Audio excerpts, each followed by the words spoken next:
municipal de Grande-Rivière, 13 octobre 2020.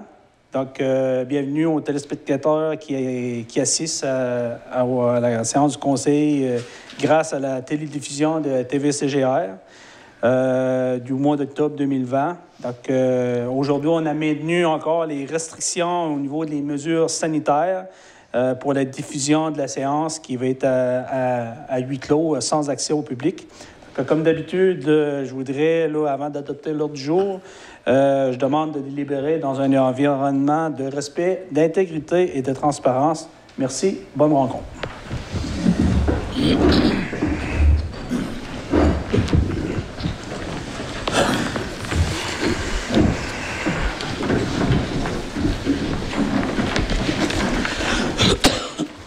Donc, au niveau de l'ordre du jour, point 1, adoption de l'ordre du jour. 2, adoption des procès-verbaux des séances du 14 et 30 septembre 2020 et dispense de lecture.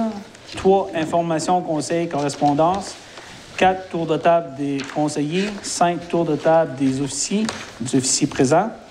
6, questions aux officiers. 7, directeur financier hors compte à payer au 30 septembre 2020. B, adoption du règlement d'emprunt V706-0920, décrétant une dépense de 125 000 pour l'acquisition d'un immeuble pour le service de sécurité incendie. 8, politique familiale. 9, municipalité Amis des aînés, MADA. 10, directeur des loisirs, de la culture et de la vie communautaire. Complexe sportif des Jardins, ouverture de la saison hivernale. B, programme d'aide au développement des infrastructures culturelles, demande de subvention. 11, directeur service incendie, programme d'aide financière pour la formation des pompiers volontaires ou à temps partiel. 12, directeur travaux publics. 13, directeur général. A, avis de motion et dépôt du projet de règlement relatif à l'interdiction de fumer dans les lieux publics de la ville de Grande-Rivière, tabac, cannabis. B, réfection des services de la rue du Parc, autorisation de paiement LFG, construction, décompte progressif numéro 4. C, redressement des infrastructures routières de la municipalité, PAVL, groupe Michel Leclerc, décompte progressif numéro 1. D, renouvellement d'une autorisation d'aménager, d'entretenir et d'exploiter un sentier de randonnée pédestre dans la seigneurie Grande-Rivière. E, servitude de drainage, route de Petit-Port-Beau. F, municipalisation du parc industriel, projet de cession du lot, mandat notaire. G, chargé de projet MAPAC, demande d'aide financière, ça va être un point d'information. H, OMH de Grande-Rivière, approbation du budget révisé 2020 en date du 6 juillet 2020. I, OMH de Grande-Rivière, approbation du budget révisé 2020 en date du 2 septembre 2020. J, OMH de Grande-Rivière, approbation, programme supplément au loyer, PSL 1, ajustement budgétaire 2020. K, jour de souvenir, achat d'une couronne. I, L, renouvellement d'adhésion 2020-2021, CIRAD. M, atteinte au pouvoir de zonage des municipalités et à la capacité des citoyens de se prononcer sur la réglementation de leur milieu de vie, loi 67. N, demande de dons commandite. 14, urbanisme, avis de motion de l'adoption de règlement modifiant le règlement de zonage numéro U006-0319 OAA Espoir Calan. B, adoption du premier projet de règlement numéro U015-1020 modifiant le règlement de zonage numéro U006-0319 de la ville de Grande-Rivière OAA Espoir Calan. 15, période de questions. 16, levée de séance. Concernant la période de questions, étant donné qu'on est à huis clos, les gens qui auraient des questions, qui aimeraient faire part au conseil, vous pouvez adresser les questions directement via ma page Facebook de maire en m'envoyant un message, ou bien vous pouvez me faire parvenir là, un message texte directement sur mon cellulaire 418-782-4364 418-782-4364. Donc, à la période de questions, là, je vous dirais, c'est toujours aux alentours de 8h30, 9h moins quart. Donc, si vous avez des questions, là, vous pouvez les faire parvenir là, Si vous suivez un peu l'ordre du jour, essayez de le faire parvenir 5-10 minutes avant d'arriver à la période de questions. Donc, merci.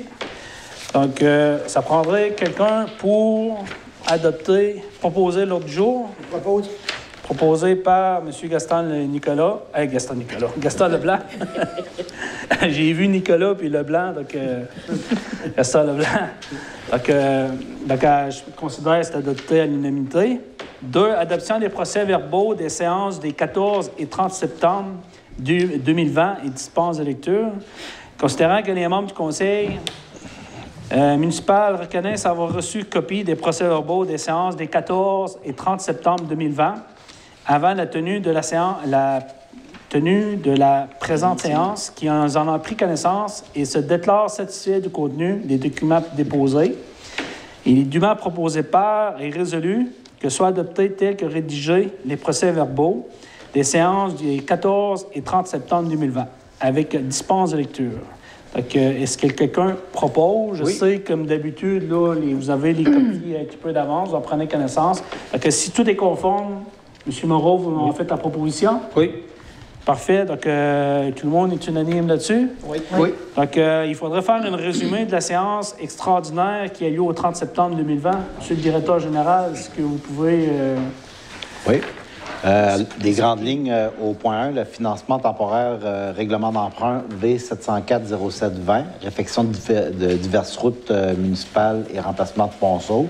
Donc, on avait fait un règlement d'emprunt pour l'ensemble du projet. Parce que vu que le projet dépassait 100 000 bien, on devait faire un règlement d'emprunt remboursable sur 10 ans. Donc, le règlement d'emprunt s'élevait à...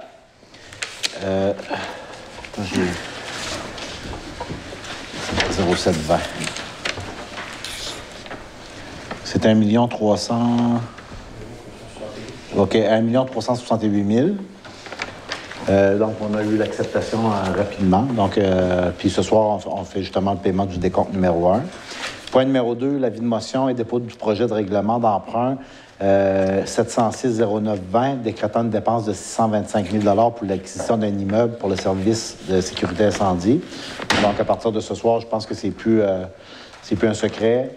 Nous allons procéder dans les prochains jours à l'acquisition de l'ancien magasin BMR. Donc, on avait besoin d'un règlement d'emprunt pour la phase 1, qui était l'acquisition du bâtiment, pour en faire la future caserne d'incendie. Ensuite, on va déposer l'ensemble du projet après les appels d'offres pour sa réfection. Donc, 625 000 Donc, c'était l'avis de motion. Ce soir, on adopte ce projet de règlement-là. Lequel, en même temps, ce que vous voyez souligner que tous les terrains sont compris là-dedans, hein, les bâtisses. Oui, c'est l'ensemble, c'est ça, l'ensemble des immeubles. L'ensemble du terrain complet, là. C'est ça. Ensuite, comité de pilotage MADA, remplacement d'un membre. Donc, suite à la démission de Mme Brigitte Paradis, on devait remplacer ce poste-là sur le comité de pilotage MADA. Donc, on avait nommé M. Philippe Moreau à sa place, en attendant peut-être l'engagement d'un autre, mais pour l'instant, Philippe va faire un petit bout là-dedans. Numéro 4, le local du Club Optimiste de Grande-Rivière, rétrocession à la ville. C'est qu'on avait présenté au Club Optimiste le rapport d'inspection du bâtiment qui nécessitait à très court terme un investissement de 195 000 Donc, la ville n'était pas prête non plus à investir ce montant-là. Donc, on s'associe avec un autre projet pour pouvoir le faire. Donc, vu que le bâtiment était sous bail par amphithéose, on demandait au Club Optimiste s'il y avait l'ouverture de bien vouloir... Excusez, j'avais gardé mon masque, là. De bien vouloir rétrocéder le bâtiment à la ville, ce qui a été fait très rapidement. Le projet d'agrandissement de la résidence de la Rive-la-Puy, c'est que, oui, il y avait un projet d'un 12 logements supplémentaires. Donc, l'OMH demandait à la ville de les appuyer dans ces démarches, ce qui a été fait. Numéro 6, l'appui à la municipalité de Sainte-Thérèse de Gaspé demande d'assouplissement de certains critères d'admissibilité au Fonds d'atténuation et d'adaptation en matière de catastrophes, le FAC. Donc, c'est un programme fédéral dont les conditions d'admissibilité étaient pas nécessairement adaptées à une petite municipalité de moins de 1000 habitants. Donc, on a demandé l'appui de la Ville de Grande-Rivière dans leur démarche à ce niveau-là, ce qui a été fait aussi. Ça fait le tour, M. le maire. Merci, M. Moreau. Donc, on s'est rendu à information, conseil et correspondance. Au niveau de la correspondance, en date du 13 octobre, là, on a reçu la Ville de Grande-Rivière, suite à une octroi d'aide financière par le gouvernement de 800 millions aux municipalités dans le contexte de la pandémie de COVID-2019, afin d'atténuer les impacts de la pandémie sur les finances des municipalités. Cette aide permettrait d'éviter des hausses de taxes municipales pour les citoyens et les entreprises et protégera les services qui y sont offerts. À cette fin, la Ville de Grande-Rivière recevra 170 224 $ qui pourraient être utilisés en tant 2020 qu'en 2021 à sa convenance. Un premier versement de 117 001 sera effectué en décembre 2020, accompagné du détail du calcul établissant le montant d'aide. Le solde sera versé avant le 31 mars 2021. La Ville pourra utiliser cette aide pour compenser à la fois les pertes de revenus et les coûts supplémentaires liés à la pandémie. Toutes les sources de revenus affectées par la pandémie peuvent être ainsi compensées, par exemple des pertes de revenus, d'amendes et de stationnement. Sur le plan des dépenses, il y a notamment les mesures sanitaires, la sécurité publique, les 4 jours, l'adaptation des bâtiments et des équipements municipaux afin d'assurer la desserte et des services de qualité, les adaptations requises à la tenue de la séance des conseils municipaux, à la tenue des élections partielles et générales municipales, et enfin l'aide aux organismes sans but lucratif sous contrôle de la municipalité qui ont pour mission de travailler avec la clientèle vulnérable. La Ville aura la responsabilité d'informer les citoyens de l'utilisation de l'aide reçue pour l'exercice financier 2020-2021. Veuillez agréer, M. le maire, l'expression meilleurs sentiments les meilleurs, Mme André Laforêt. Alors, grosso modo, c'est que je veux juste vous faire part que nous, à la Ville de Grande-Rivière, depuis le début de la pandémie, il nous avait été suggéré de mettre en place un genre de mécanisme au niveau de la contrôle de toute dépense qui est liée au niveau de la pandémie. Comme vous avez pu le percevoir, c'est que depuis le début, là, on a passé des résolutions quand on a fait soit des achats ou des dépenses, comme entre autres le congé de taxes qui a été mis en place pour une certaine période de l'année, l'achat de matériel sanitaire qui a été distribué un peu au niveau de la communauté, le fait qu'on a mis les gens, le personnel des loisirs à la disponibilité de certains services au niveau communautaire. Donc, toutes ces mesures-là ont été passées, entre autres, par résolution. Donc, on a une reddition de comptes à faire. Donc, je vous dirais qu'à partir de ça, on va être en mesure, à la fin de l'année, pour vous démontrer comment on va utiliser ces fonds-là. Puis, en même temps, bien, il faut en faire la justification. Donc, je considère qu'au niveau administratif qui a été mis en place, je pense qu'on a fait les bonnes choses parce qu'on est en mesure de pouvoir démontrer des dépenses supplémentaires et des pertes de revenus qui étaient liées à la pandémie grâce au fait qu'on a mis un mécanisme en place via résolution avec des postes adaptés au niveau de la comptabilité. Que ça, je pense que ça, c'est une très belle nouvelle parce que on ne vous le cachera pas, on a mis des mesures en place sans nécessairement qu'est-ce qu'on était pour avoir. Puis au niveau des dépenses, mais on a fait un contrôle un petit peu plus serré au niveau du budget, puis on va continuer dans la même veine. Mais ça, c'est un montant dans lequel qui va être apprécié parce que ça va venir compenser une bonne perte, une perte des revenus puis des dépenses supplémentaires causées par la pandémie. On a reçu aussi, en date du 7 octobre 2020, adressé au monsieur le maire, Ville-Grande-Rivière, remerciements pour les travaux de la façade de l'église. Monsieur le maire, une fois de plus, les membres de l'Assemblée de la Fabrique de Grande-Rivière tient à exprimer la générosité des dirigeants de notre municipalité pour leur collaboration lors des travaux effectués à la façade de l'église ces dernières semaines. En effet, de nombreuses heures ont été consacrées par des membres de votre personnel au rafraîchissement des statues et un éclairage de qualité qui met en évidence et en valeur la façade de notre belle église au centre de la ville. Au nom des membres de l'Assemblée de la Fabrique, au nom des paroissiens et paroissiennes de l'Église de Grande-Rivière, je tenant à vous remercier, Monsieur le maire et votre équipe, ainsi que Monsieur Philippe Moreau, directeur de loisirs, pour cette belle initiative. Merci spécial au comité de loisirs qui a financé le projet et à son président, Monsieur Denis Baudin. Le geste est d'autant plus louable puisqu'il représente aussi une implication financière importante de la municipalité que la Fabrique ne pourrait assumer à cause de sa situation financière précaire. Encore une fois, merci et veuillez croire que votre implication et votre aide ont été grandement appréciées. Fabrique de Notre-Dame de la ville de Rondière. On a reçu aussi une copie de groupe mobilisation en date du 27 septembre 2020, comme quoi, afin d'éviter le bouleversement brusque et irréversible du climat et ses conséquences catastrophiques, l'état d'urgence climatique doit être reconnu maintenant. Donc, j'en ai pris connaissance. Je ne vous lirai pas nécessairement le contenu, mais je pense que ça, c'est un document dans lequel on peut être apporté au Conseil des maires. Puis si la MRC prend une orientation, bien, on suivra notre part de résolution au niveau de la municipalité. Suggestion que je fais. Donc, ça, c'est au niveau là, de la correspondance reçue. Concernant les points du maire, donc, là, premier point, bien, je voulais vous parler là, au niveau COVID-19, pandémie. Pendant la période estivale, là, je pense que ça a super bien été. On a eu beaucoup de touristes. Par contre, là, depuis le 1er septembre, là, on voit là, un changement là, assez radical. Donc, on était au vert. Là, maintenant, là, on est pratiquement là, jaune-rouge au niveau de la région. Vous savez qu'en Gaspésie, quelques villes qui ont été en zone rouge. Ça a des conséquences. Toto, on va en parler de certains points, mais comme vous le savez, là, pendant la période automnale, là, certaines municipalités avaient commencé à ouvrir leur complexe sportif, Arena, qui est présentement, là, ils ont été pris pour arrêter les activités.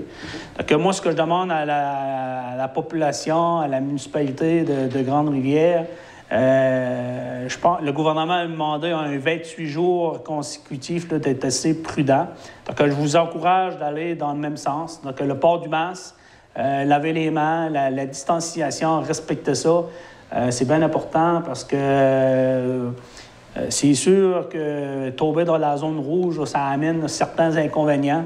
Donc, au niveau de la restauration, take-out, etc., c'est des mesures supplémentaires que je suis sûr et certain que dans une municipalité comme la nôtre, puis si l'ensemble des municipalités, on met en place là, les mesures de base, bien, ça pourrait peut-être nous faire éviter là, ces nouvelles mesures contraignantes-là. Donc, en espérant qu'on n'aura pas à aller à ce niveau-là. Donc, je demande aux gens d'espérer, de poursuivre, de ne pas relâcher.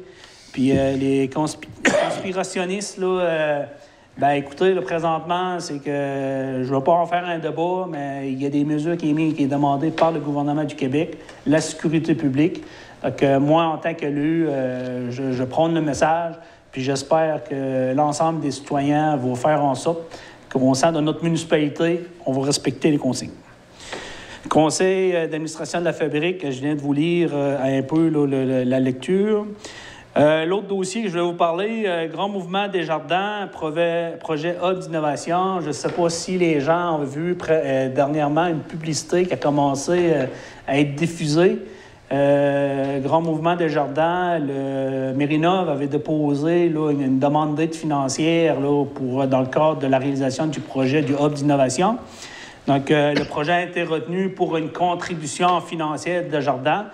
Par contre, ce qui est intéressant, c'est que dans l'ensemble des projets déposés dans la province, dans lequel il y a eu plusieurs projets, il y a 9 projets qui ont été retenus, entre autres le projet du Hub d'innovation. Donc, présentement, c'est une très belle visibilité pour le secteur de l'industrie des pêches. Ça donne une certaine notoriété au projet. Donc, s'ils ont été retenus, parce que c'est un projet qui est porteur, intéressant. Donc, à partir du 16 octobre, les gens vont avoir la possibilité de voter pour sélectionner un projet parmi les 9. Donc, moi, je vous encourage fortement à partager l'information, encourager les gens à voter, parce qu'au niveau provincial, le projet qui va récolter le plus de votes, bien, il va avoir une contribution maximum on parle de peut-être 100 000 $ et plus. Donc, je vous dirais que ce serait non négligeable pour un beau projet comme qu'on a présentement. Donc, je vous encourage là, à partager, puis faites en sorte d'encourager les gens selon moi, c'est le seul projet de la Gaspésie retenu parce que c'est au niveau provincial. Donc, ça serait une très belle visibilité pour l'industrie des pêches. Dossier aire ouverte. Présentement, les employés de la municipalité sont en train d'apporter des améliorations. Anciennement, là, le local Joël Copan, qui est rendu maintenant le bâtiment multifonctionnel. Donc, au sol, je vous dirais que les bureaux qui sont mis en place, un très bel aménagement, un beau travail. Donc, selon le directeur du loisir qui en est responsable, selon moi, à partir, peut-être le début novembre, moi, je peux dire que début novembre, peut-être que les services d'air ouverte vont débuter. Il va y avoir du personnel engagé pour offrir des services pour les jeunes de 12-25 ans, divers services. Donc, présentement, le local, il va être utilisé, ça va être le sous-sol. Par contre, ça va être de façon temporaire parce qu'on prévoit au printemps 2021 de travailler sur un projet d'un bâtiment construit, un tout nouveau bâtiment qui va héberger aire ouverte.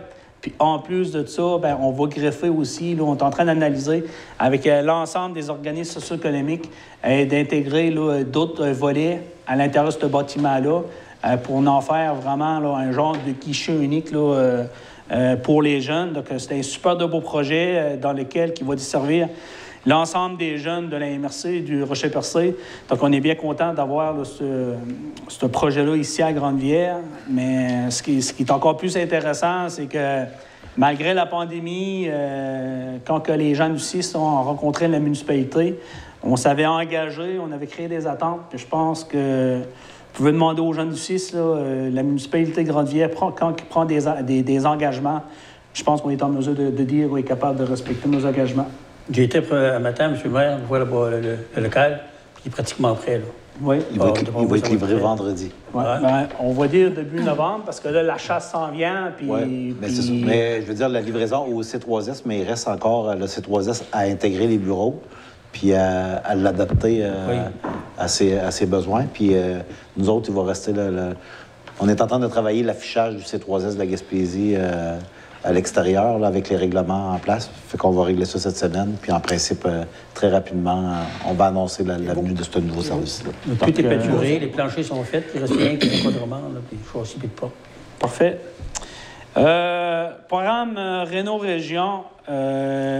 Écoutez, pour donner de l'information, en 2018, on a fait... Oui, Denis, as-tu... OK, parce que tu m'as fait signe, je pensais que... En 2018, on avait fait un tirage au niveau du positionnement. Donc, les contributions reçues du gouvernement depuis le 2018 ont été insuffisantes pour réaliser l'ensemble des projets. Présentement, il y a une liste 2020. Donc, pour les dossiers 95 il reste environ 12 dossiers. Puis, il nous reste aussi quelques dossiers qui ont une contribution de 28 à 74 Donc, au niveau de la municipalité de Grande-Rivière, le montant qui nous a été octroyé, c'est 43 200 $. Donc, normalement, chaque dossier, on peut aller sur un maximum à peu près de 12 000 $ par dossier.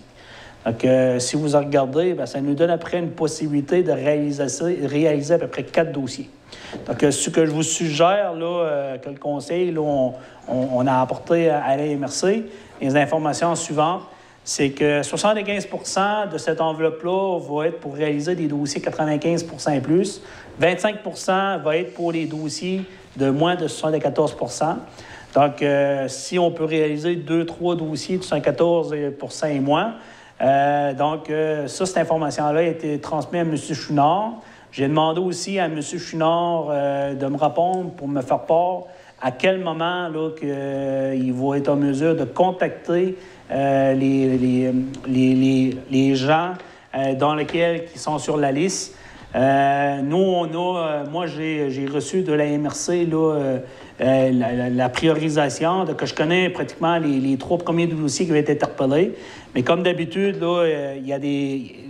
quand les personnes vont être contactées, vous allez avoir des documents là, à remettre là, en date là, de cette année pour s'assurer que vous êtes toujours admissible pour recevoir l'argent. Donc, à ce soir, je veux juste vous tenir au courant que je sais c'est quoi le montant. C'est pas un montant, on aurait aimé espérer d'en avoir plus parce qu'on n'avait pas assez. Comme j'ai expliqué, ça aurait pris peut-être un montant de 150 000 pour réaliser l'ensemble des travaux. On est à peu près même pas pour réaliser le 1 tiers, avec un montant de 43 200. Donc, je sais qu'à la chasse là, débute là, à partir d'en fin de semaine. Bien, selon moi, après ça, là, les gens concernés vont être contactés. Puis, pour cette année, c'est malheureux, mais pour les gens qui s'attendaient de voir s'ils auraient été plus intégrés dans la liste des Renault Région ou que s'il y avait eu un nouveau tirage au sort. Mais je vous dirais que la mauvaise nouvelle, c'est que, étant donné qu'on n'a pas eu le montant était insuffisant, on a décidé de ne pas créer d'attente. Que les gens là, que vous êtes là, dans les listes là, assez loin, que vous savez que vous êtes loin sur la liste, au banc que vous n'êtes pas présentement sur la liste, puis que vous avez des travaux majeurs, bien, je vous invite là, à essayer de prendre d'autres façons, d'autres moyens pour financiers. Je sais que ce n'est pas nécessairement facile, mais pour le programme Renault Région, là, ça ne fonctionnera pas. Donc, ça, si, admettons, il y a des gens qui sont concernés sur la liste, vous avez besoin d'informations supplémentaires, bien, vous pouvez communiquer avec moi ou appeler directement le directeur général pour vous transmettre l'information. Je ne voulais pas en parler, là, mais je vais en parler à soir parce que je sais qu'il y a des municipalités qui ont parlé de l'acquisition d'une voiture électrique. Donc, comme quoi, qui prenaient le mouvement environnemental, puis certaines mesures aux municipalités de développement durable. Mais tout ça pour dire que nous, à Grande-Rivière, on a déjà acquis une voiture électrique. Elle est déjà achetée, elle est ici. Donc, elle n'est pas en attente d'eux. On a même fait un achat de bornes. Monsieur le directeur général m'a expliqué que la semaine passée, le système de carte qui va permettre aux gens de pouvoir là, se la procurer, là, c'est déjà mis en place. Donc, le directeur général là, pourra peut-être donner un petit peu plus d'informations à ce niveau-là. Mais tout ça pour dire, ça vient d'un programme, le programme Sauver. C'est qu'on a 50 % de subvention, puis on peut aller jusqu'à un maximum de 100 000 là, de projets au niveau des régimes. Donc, présentement, on a fait l'acquisition de voitures électriques, achat de bornes, puis éventuellement, on a un projet un petit peu plus urbain. Là. Mais ça, je vais laisser le directeur général. Monsieur le directeur, si vous voulez donner un petit peu plus d'informations, bien, vous pouvez le faire. Vous pouvez le faire. Mais dans le fond, le programme, ça s'appelle le programme Sauver. Le système d'autopartage d'un véhicule électrique.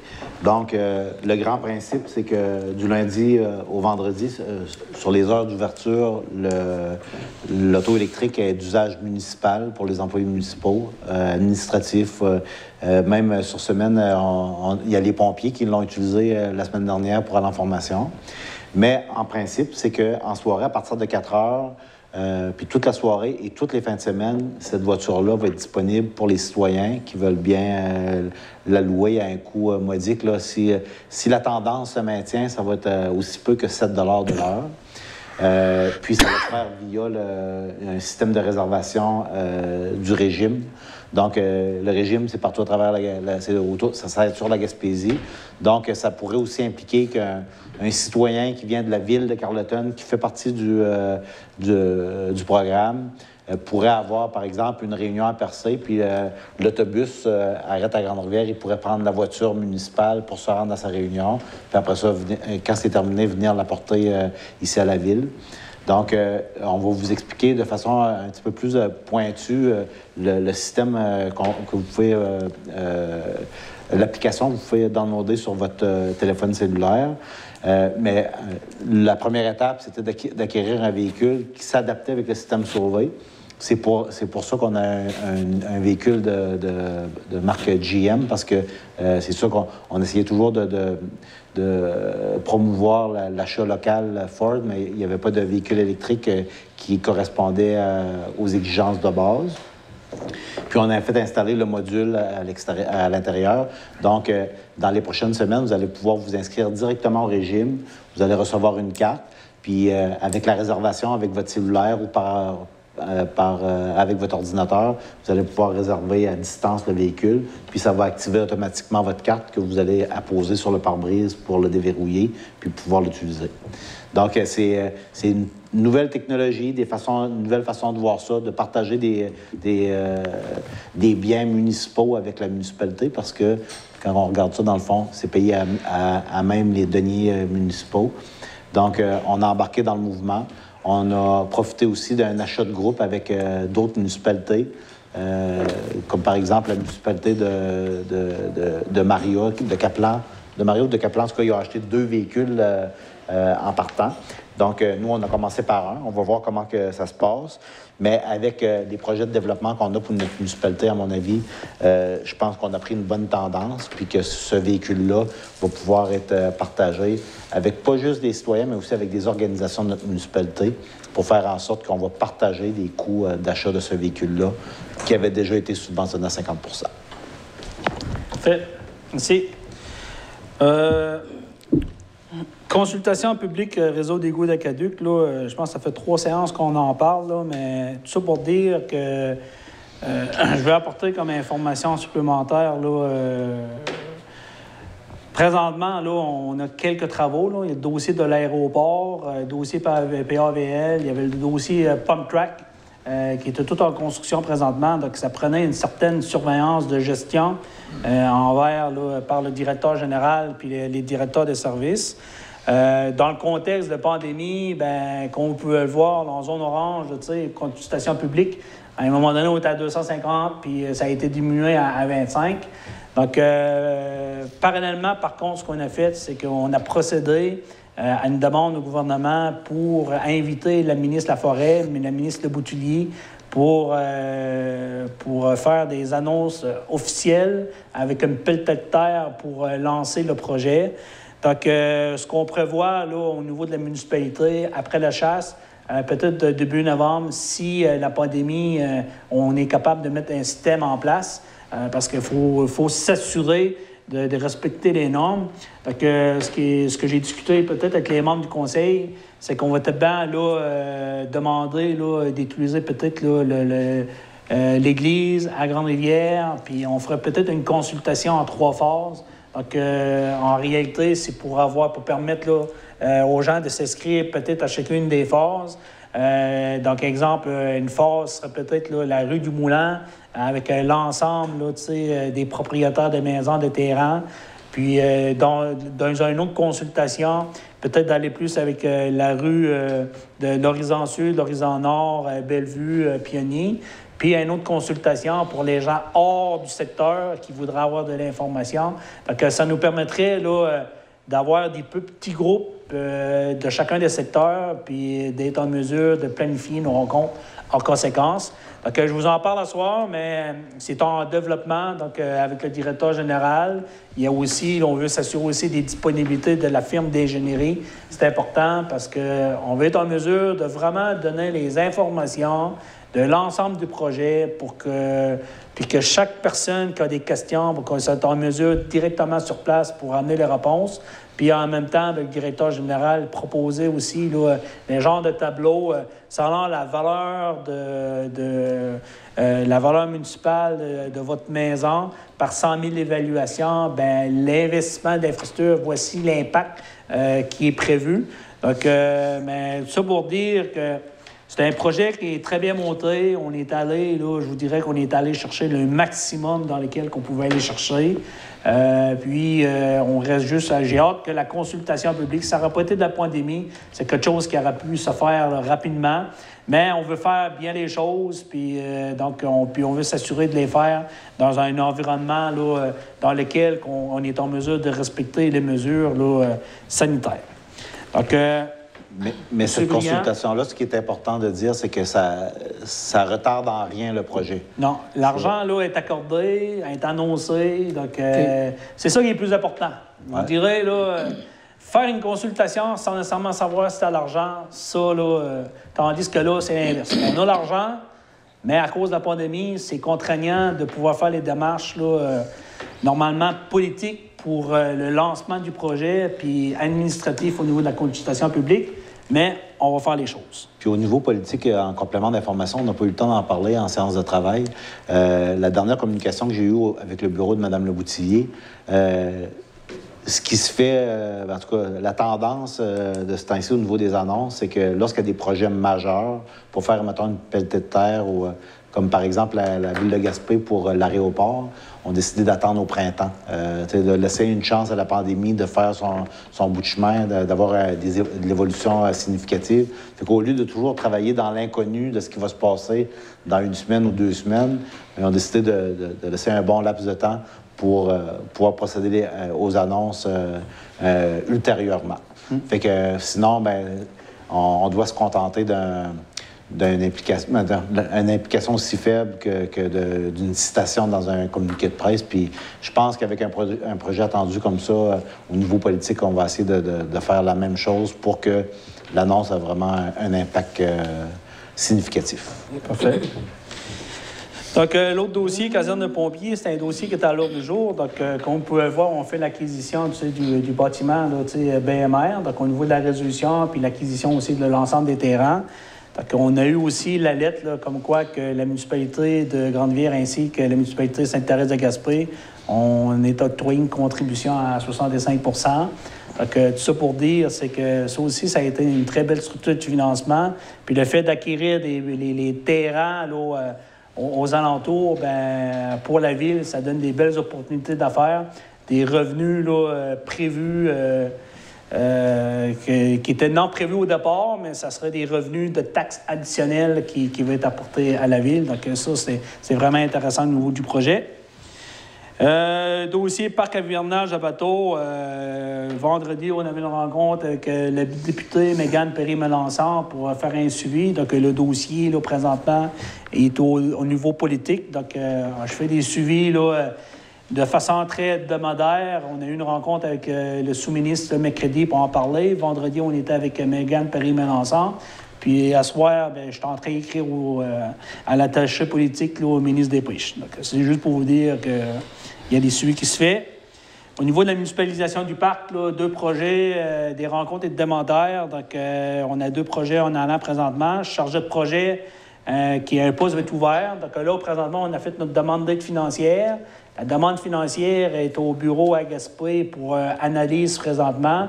Donc, aussitôt que l'analyse va être faite puis qu'il va y avoir là, un protocole d'entente, à ce moment-là, on va passer là, la résolution pour que le directeur général puis le maire signent, puis pour être en mesure de faire l'affichage du poste là, en question pour poursuivre les travaux.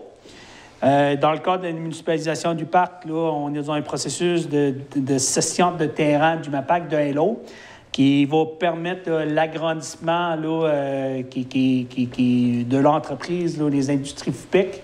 Donc, au niveau de la municipalisation, présentement, il y a une démarche qu'on est en train de faire. Donc, je sais qu'à ce soir, on va en discuter, mais il y a un processus qui est mis en place de transfert des terrains vers la municipalité. Puis, étant donné que le projet cadre dans les orientations de la municipalisation du parc, donc on va aller de l'avant après pour que ce terrain-là soit transféré puis permettre à l'industrie FIPEC de faire son agrandissement dans lequel il veut investir. Pancarte à l'entrée, donc ça fait un petit bout qu'on l'attend. Donc, aux nouvelles que j'ai eues aujourd'hui, le directeur Lozé fait part qu'elle sera supposée être livrée la semaine prochaine. Donc, vous avez pu voir là, qu'ils ont installé un peu la base pour pouvoir accueillir, mettons, les poteaux puis la pancarte. Donc, je pense que c'est sûr, certain que le visuel qu'on voit, là, ça va être très intéressant, ça va être innovateur, ça va faire différent.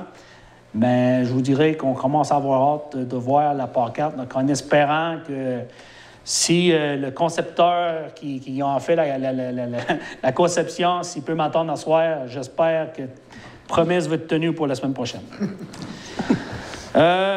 Au niveau poste greffier, donc, comme vous pouvez voir sur la page Facebook de la municipalité, du maire, il y a un poste, le poste de greffier est affiché étant donné que Mme Chapadeau nous a avisé qu'elle prenait sa retraite cette année. Donc, M. le directeur général a pris il a mis le processus en place avec une firme de ressources humaines. On a choisi la firme Lambert, ressources Lambert, pour mettre le processus en place. Donc, il y a un comité qui va être mis en place. Donc, ça va être très, très transparent, puis on va mettre des gens là-dessus pour s'assurer là, que le processus se fait démocratiquement.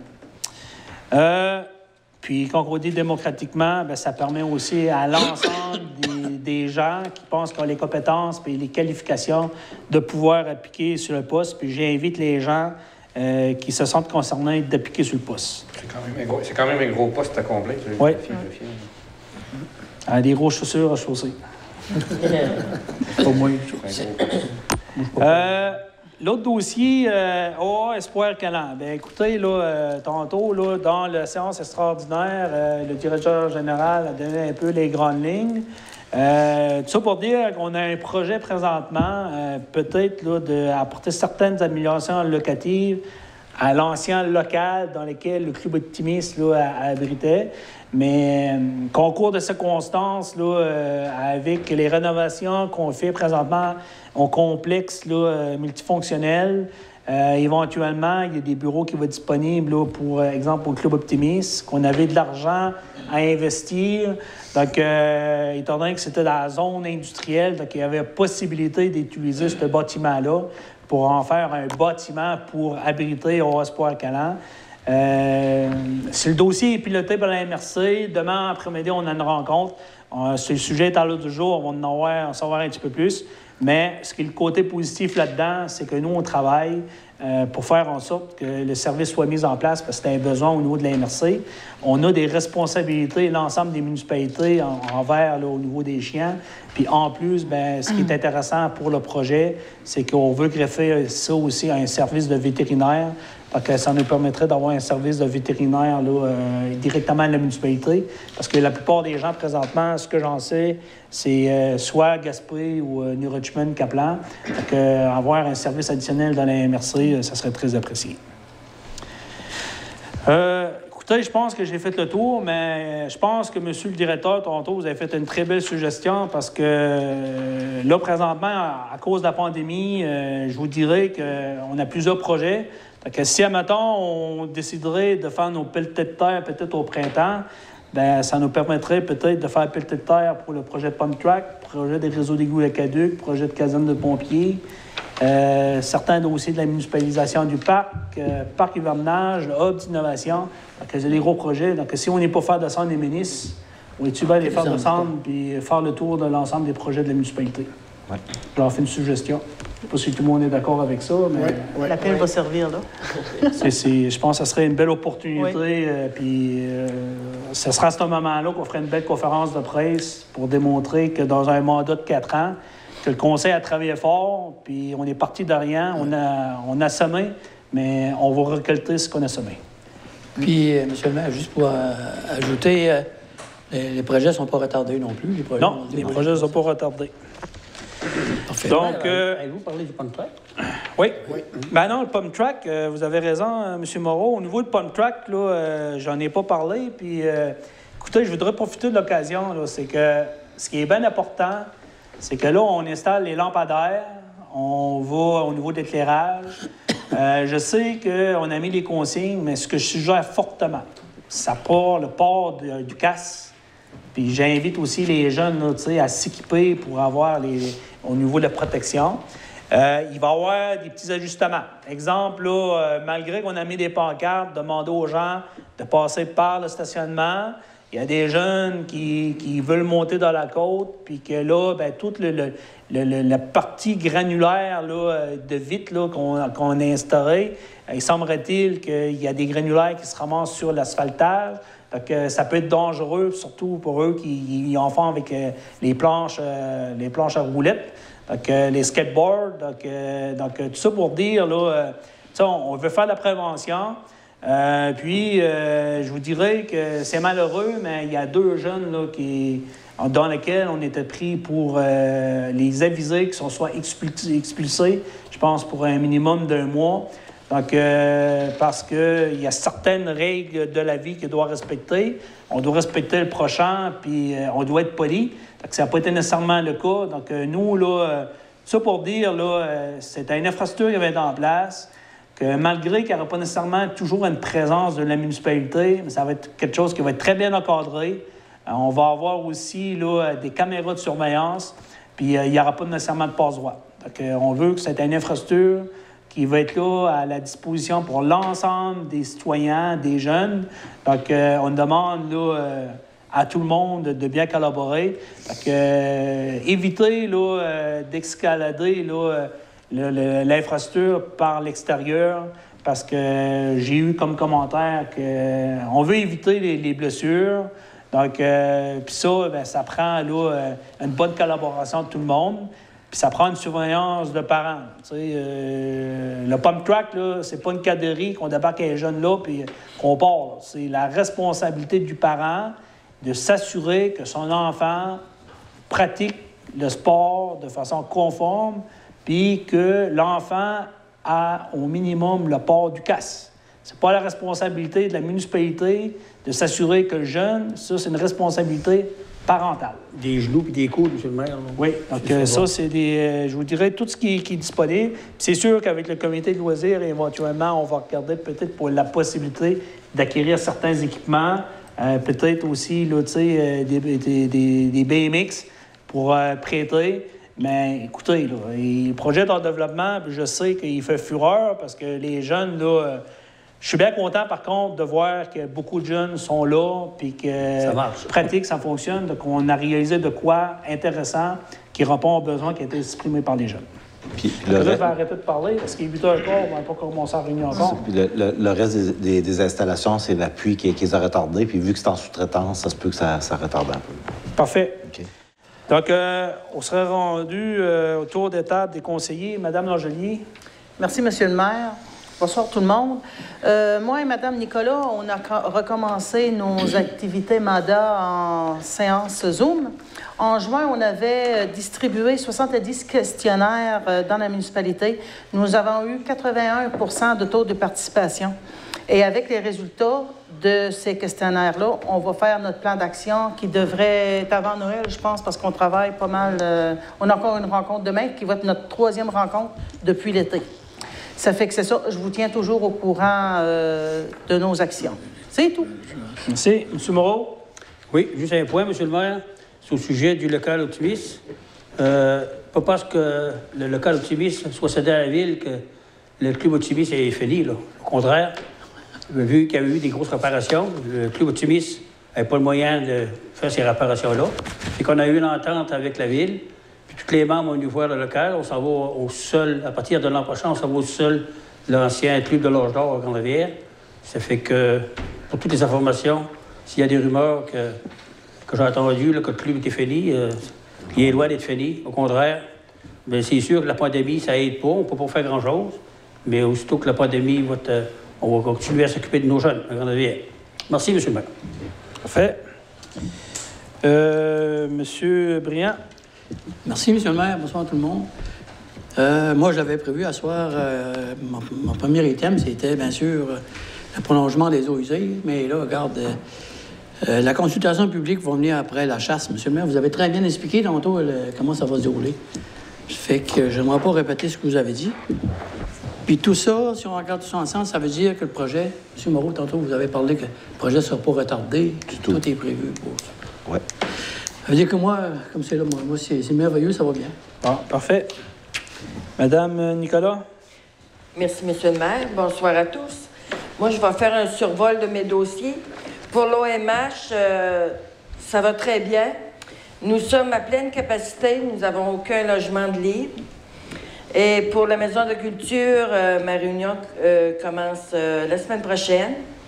Et pour, à ne pas oublier, pour la collecte du bac bleu, bac brun, n'aura pas lieu dans la semaine du 18 octobre. Maintenant, ce sera aux 2 semaines et à compter du mois de décembre aux 3 semaines. C'est tout, M. le maire. Parfait. Merci. M. Leblanc. Merci, M. le maire. Bonsoir tout le monde. Moi, je voudrais parler de l'équipe senior. La semaine dernière, on était supposé d'avoir une réunion, mais par rapport à la pandémie, ça a été remis à une date ultérieure. Je vous informerai de la date aussitôt qu'on aura la date. Et je voudrais inviter les chasseurs. Je voudrais que les chasseurs font attention. Vous savez, on est en pandémie, et de faire attention dans les camps de chasse. Et je souhaite bonne chasse à tous les chasseurs et chasseuses. Merci, M. le maire. Merci, Gaston. M. Denis Baudin? Oui, moi, je voudrais seulement rassurer les citoyens de Saint-Hilaire-Ouest que le dossier suit son cours toujours. Lorsque le moment sera jugé opportun, bien, vous serez convoqués tous et toutes pour une réunion. On attend d'avoir toutes les informations en main de l'ingénieur pour en faire une bonne séance d'information pour qu'ensuite des positions soient prises. Donc, le dossier suit son cours, soyez pas inquiets. Tantôt, on va prendre une résolution pour l'ouverture de l'aréna du complexe sportif des Jardins. Encore une fois, là, il va y avoir une date dans la résolution, mais on est toujours conditionnel à l'évolution de la pandémie. Ça se peut que ce soit reporté ou ça se peut qu'elle soit respectée, cette date, mais on est toujours conditionnel à cette pandémie. Donc, c'était pour vous garder au courant là, quant à la réouverture là, du complexe sportif. Puis, comme vous l'avez dit tantôt, pour ne pas vous répéter, M. le maire, bien, c'est plus sage, je pense, d'attendre au printemps pour l'inauguration du Pomme Track. C'est quand même un beau projet, d'une bonne envergure. Fait que si on veut faire de quoi pour bien se souvenir, c'est plus sage d'attendre au printemps, en souhaitant que cette pandémie-là soit derrière nous. Parfait, merci. C'est tout. Point 5, tour de table des officiers. Avant de donner la parole au directeur général, je voulais juste finaliser le dossier au niveau de l'Halloween. Je sais que certaines municipalités dans les médias ont pris certaines initiatives. On s'en est parlé lors de notre plénière à 6 heures tantôt. Donc, on est tôt, le 13. Par contre, la ville reste à l'affût. On va être en contact avec le directeur de l'école Le Bon Pasteur, avec aussi le Club Optimiste qui avait l'habitude de contribuer. Oui. Il y a le comité de loisirs aussi, donc, ainsi que la ville de Grande-Rivière. Donc, là, présentement, il y a plusieurs informations qui circulent, mais comme vous pouvez le savoir, ça évolue assez rapidement. Donc, en date prévue, on va utiliser les médias sociaux, entre autres le Facebook de la Ville, pour passer un message clair. Donc, on va s'assurer que l'ensemble des acteurs, qu'on s'est bien concerté, puis on va faire ça pour s'assurer d'avoir, de mettre les choses en place pour s'assurer que tout soit sécuritaire. Par contre, j'invite la population de mettre les décorations à l'extérieur aussi, ça, il n'y a aucun problème. Mais ce qui concerne, au niveau des enfants, je vous dirais que c'est plus au niveau de la sécurité publique qu'on va avoir un petit peu plus d'informations. Mais par contre, au niveau de la municipalité, c'est sûr, certain que peu importe ce qui va arriver, on veut s'assurer que l'effet magique de l'Halloween demeure. Donc, une pandémie, si on a des restrictions, je pense qu'au niveau de la concertation, on va mettre des choses en place pour s'assurer que l'ensemble des jeunes de la municipalité puissent au moins vivre un petit peu la féerie de l'Halloween. Donc, Monsieur le directeur général, je vous cède la parole. Si vous me permettez, je vais porter des commentaires au fur et à mesure des points.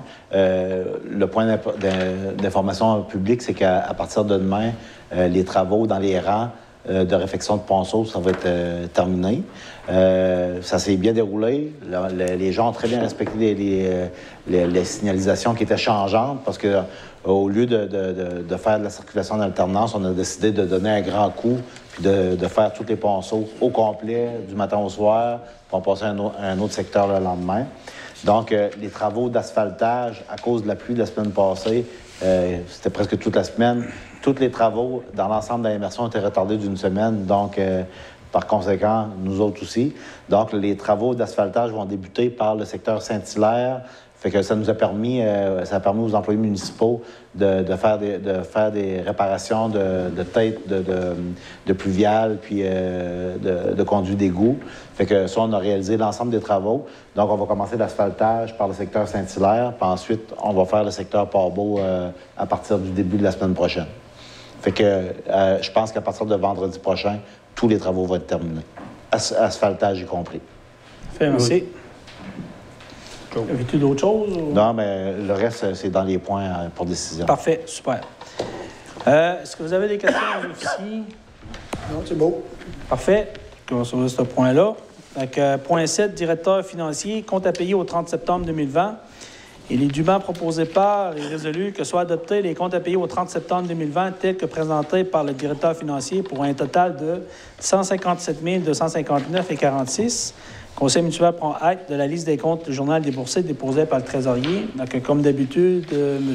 Baudin, est-ce que vous avez eu le temps de... Oui, je les ai regardés, puis je n'avais pas d'interrogation nécessairement là, pour intervenir auprès du trésorier, mais j'en ai nommé quelques-unes comme que je fais d'habitude. Entre autres, là, il y a eu 2 réparations de pompes là, pour les eaux usées auprès du groupe Voyer pour un montant de 10 800.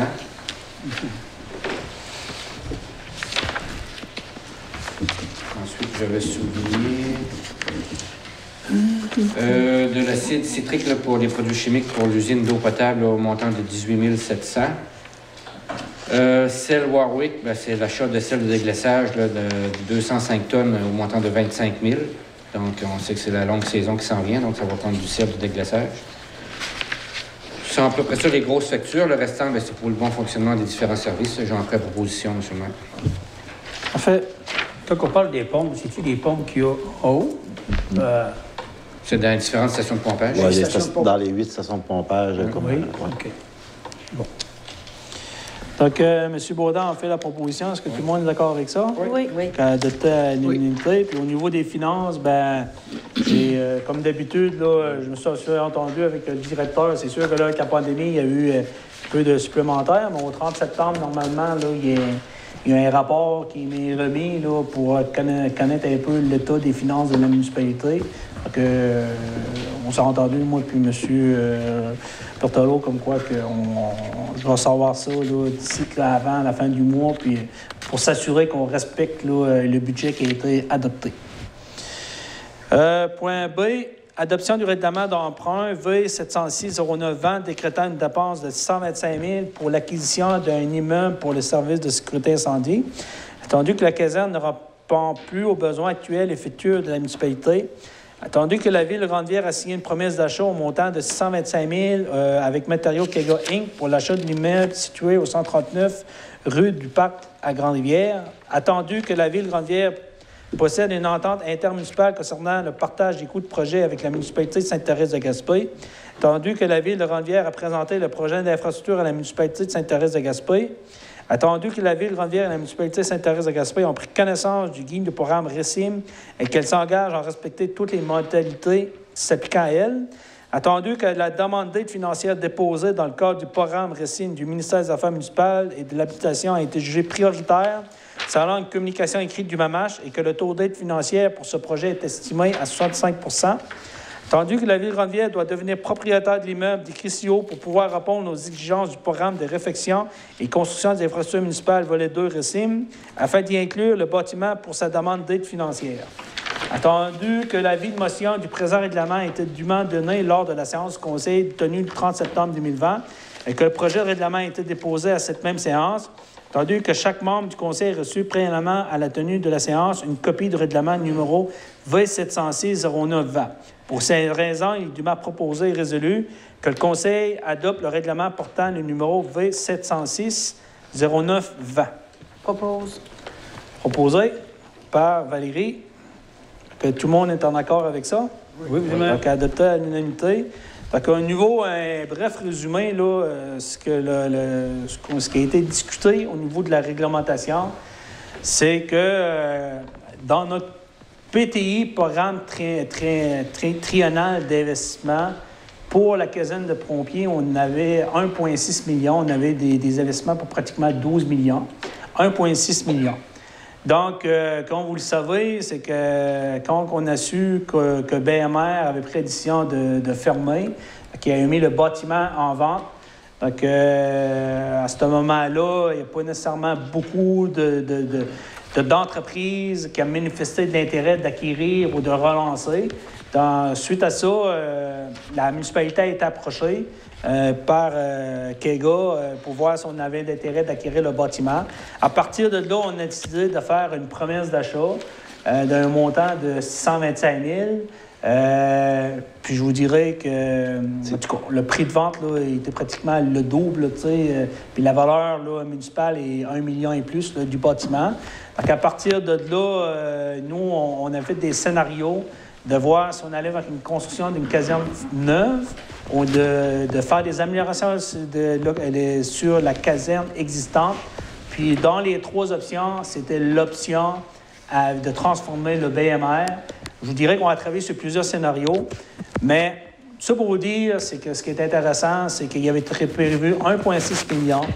Présentement, avec la contribution de 65 % sur le coût de projet qui est prévu, donc on vient de diminuer pratiquement de double la contribution de la municipalité. Puis en plus, la municipalité devient propriétaire des terrains qui vont nous permettre là, éventuellement là, de travailler pour en faire un développement soit immobilier, locatif. Peu importe, on va s'assurer de diversifier nos revenus. On va profiter de l'acquisition de ces terrains-là pour diversifier les revenus de la municipalité. Puis en plus, pour le projet de la caserne, on a la municipalité de Sainte-Thérèse avec nous autres à 22%. C'est ça. Donc, en plus que la municipalité. Donc, tout ça pour dire, c'est que ce qui avait été prévu de 1,6 d'investissement, on a pratiquement là, réduit de moitié l'investissement prévu par la municipalité.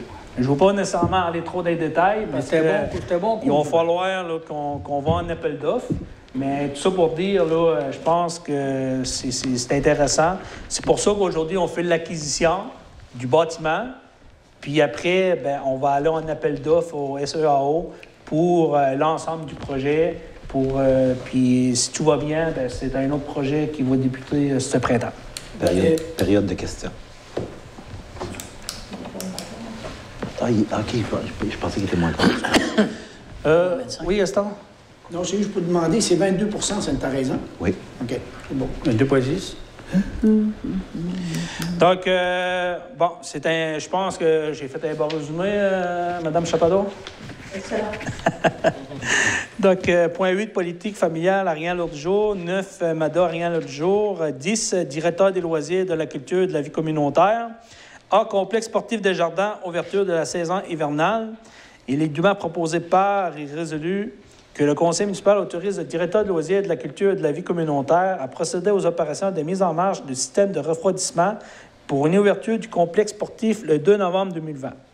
Que la date de fermeture prévue soit le 1er avril 2021. Donc, ça prend quelqu'un qui a fait la proposition.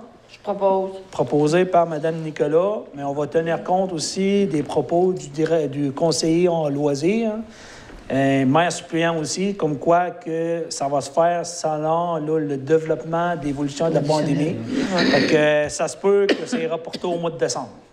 Puis ainsi de suite, on va s'adapter en conséquence. C'est parce que là, M. le maire, je vois le 1er avril. Si on ferme le 1er avril, donc on est entamé dans l'autre mois, quand? Non, mais c'est... Oui, c'est, mettons, le dernier jour du mois de mars. De toute façon, on est facturé jusqu'à la dernière journée. C'est le mois au complet. Oui, parce que si on prend le 1er avril... Oui, c'est ça. Le 30 mars. Tu es obligé de payer, là. Ou 31, oui. Ou tu es obligé de payer un mois de plus. Oui. C'est bon. Donc, on va apporter correction, on va marquer 30 mars 2021. 1er mars, avril. 31 mars. C'est important. Oui. Puis, programme d'aide au développement des infrastructures culturelles, demande de subvention. Il est dûment proposé par et résolu que le conseil municipal autorise le directeur de loisirs, de la culture et de la vie communautaire à déposer une demande de subvention dans le cadre du programme d'aide au développement des infrastructures culturelles, PADIC. Monsieur le directeur, voulez-vous donner un petit peu plus d'informations ou...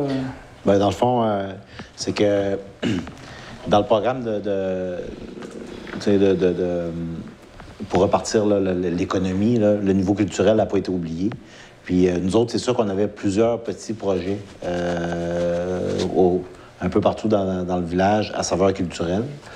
Je ne veux pas trop m'avancer sur les projets qu'on a en liste, mais dans le fond, l'offre qu'on va en faire en partenariat avec la MRC aussi, parce que la MRC semblerait qu'elle serait partenaire dans ce projet-là, c'est qu'on va faire une demande pour l'ensemble de ces petits projets-là. Ça va être de l'acquisition, de l'amélioration de certains secteurs, mais en impliquant des projets à saveur culturelle là-dedans. Parfait. Donc, en réalité, il y a un programme qui est ouvert, puis étant donné qu'on avait des besoins, on va profiter de l'opportunité. C'est ça. Pour... Puis il y avait aucun programme qui couvrait mettons, ces intentions-là que la Ville en avait dans les derniers mois, mais tout d'un coup, paf, ça devient admissible, donc on va monter le projet pour en faire la demande. Ouais. Donc, ça prendrait quelqu'un pour en faire la proposition. Proposé par M. Denis Baudin, que je considère que c'est accepté à l'unanimité. 11, directeur du service incendie, programme d'aide financière pour la formation des pompiers volontaires ou à temps partiel, demande, tandis que le règlement sur les conditions pour exercer au sein des services de sécurité incendie municipal prévoit les exigences de formation pour les pompiers et services de sécurité incendie afin d'assurer une qualification professionnelle minimale.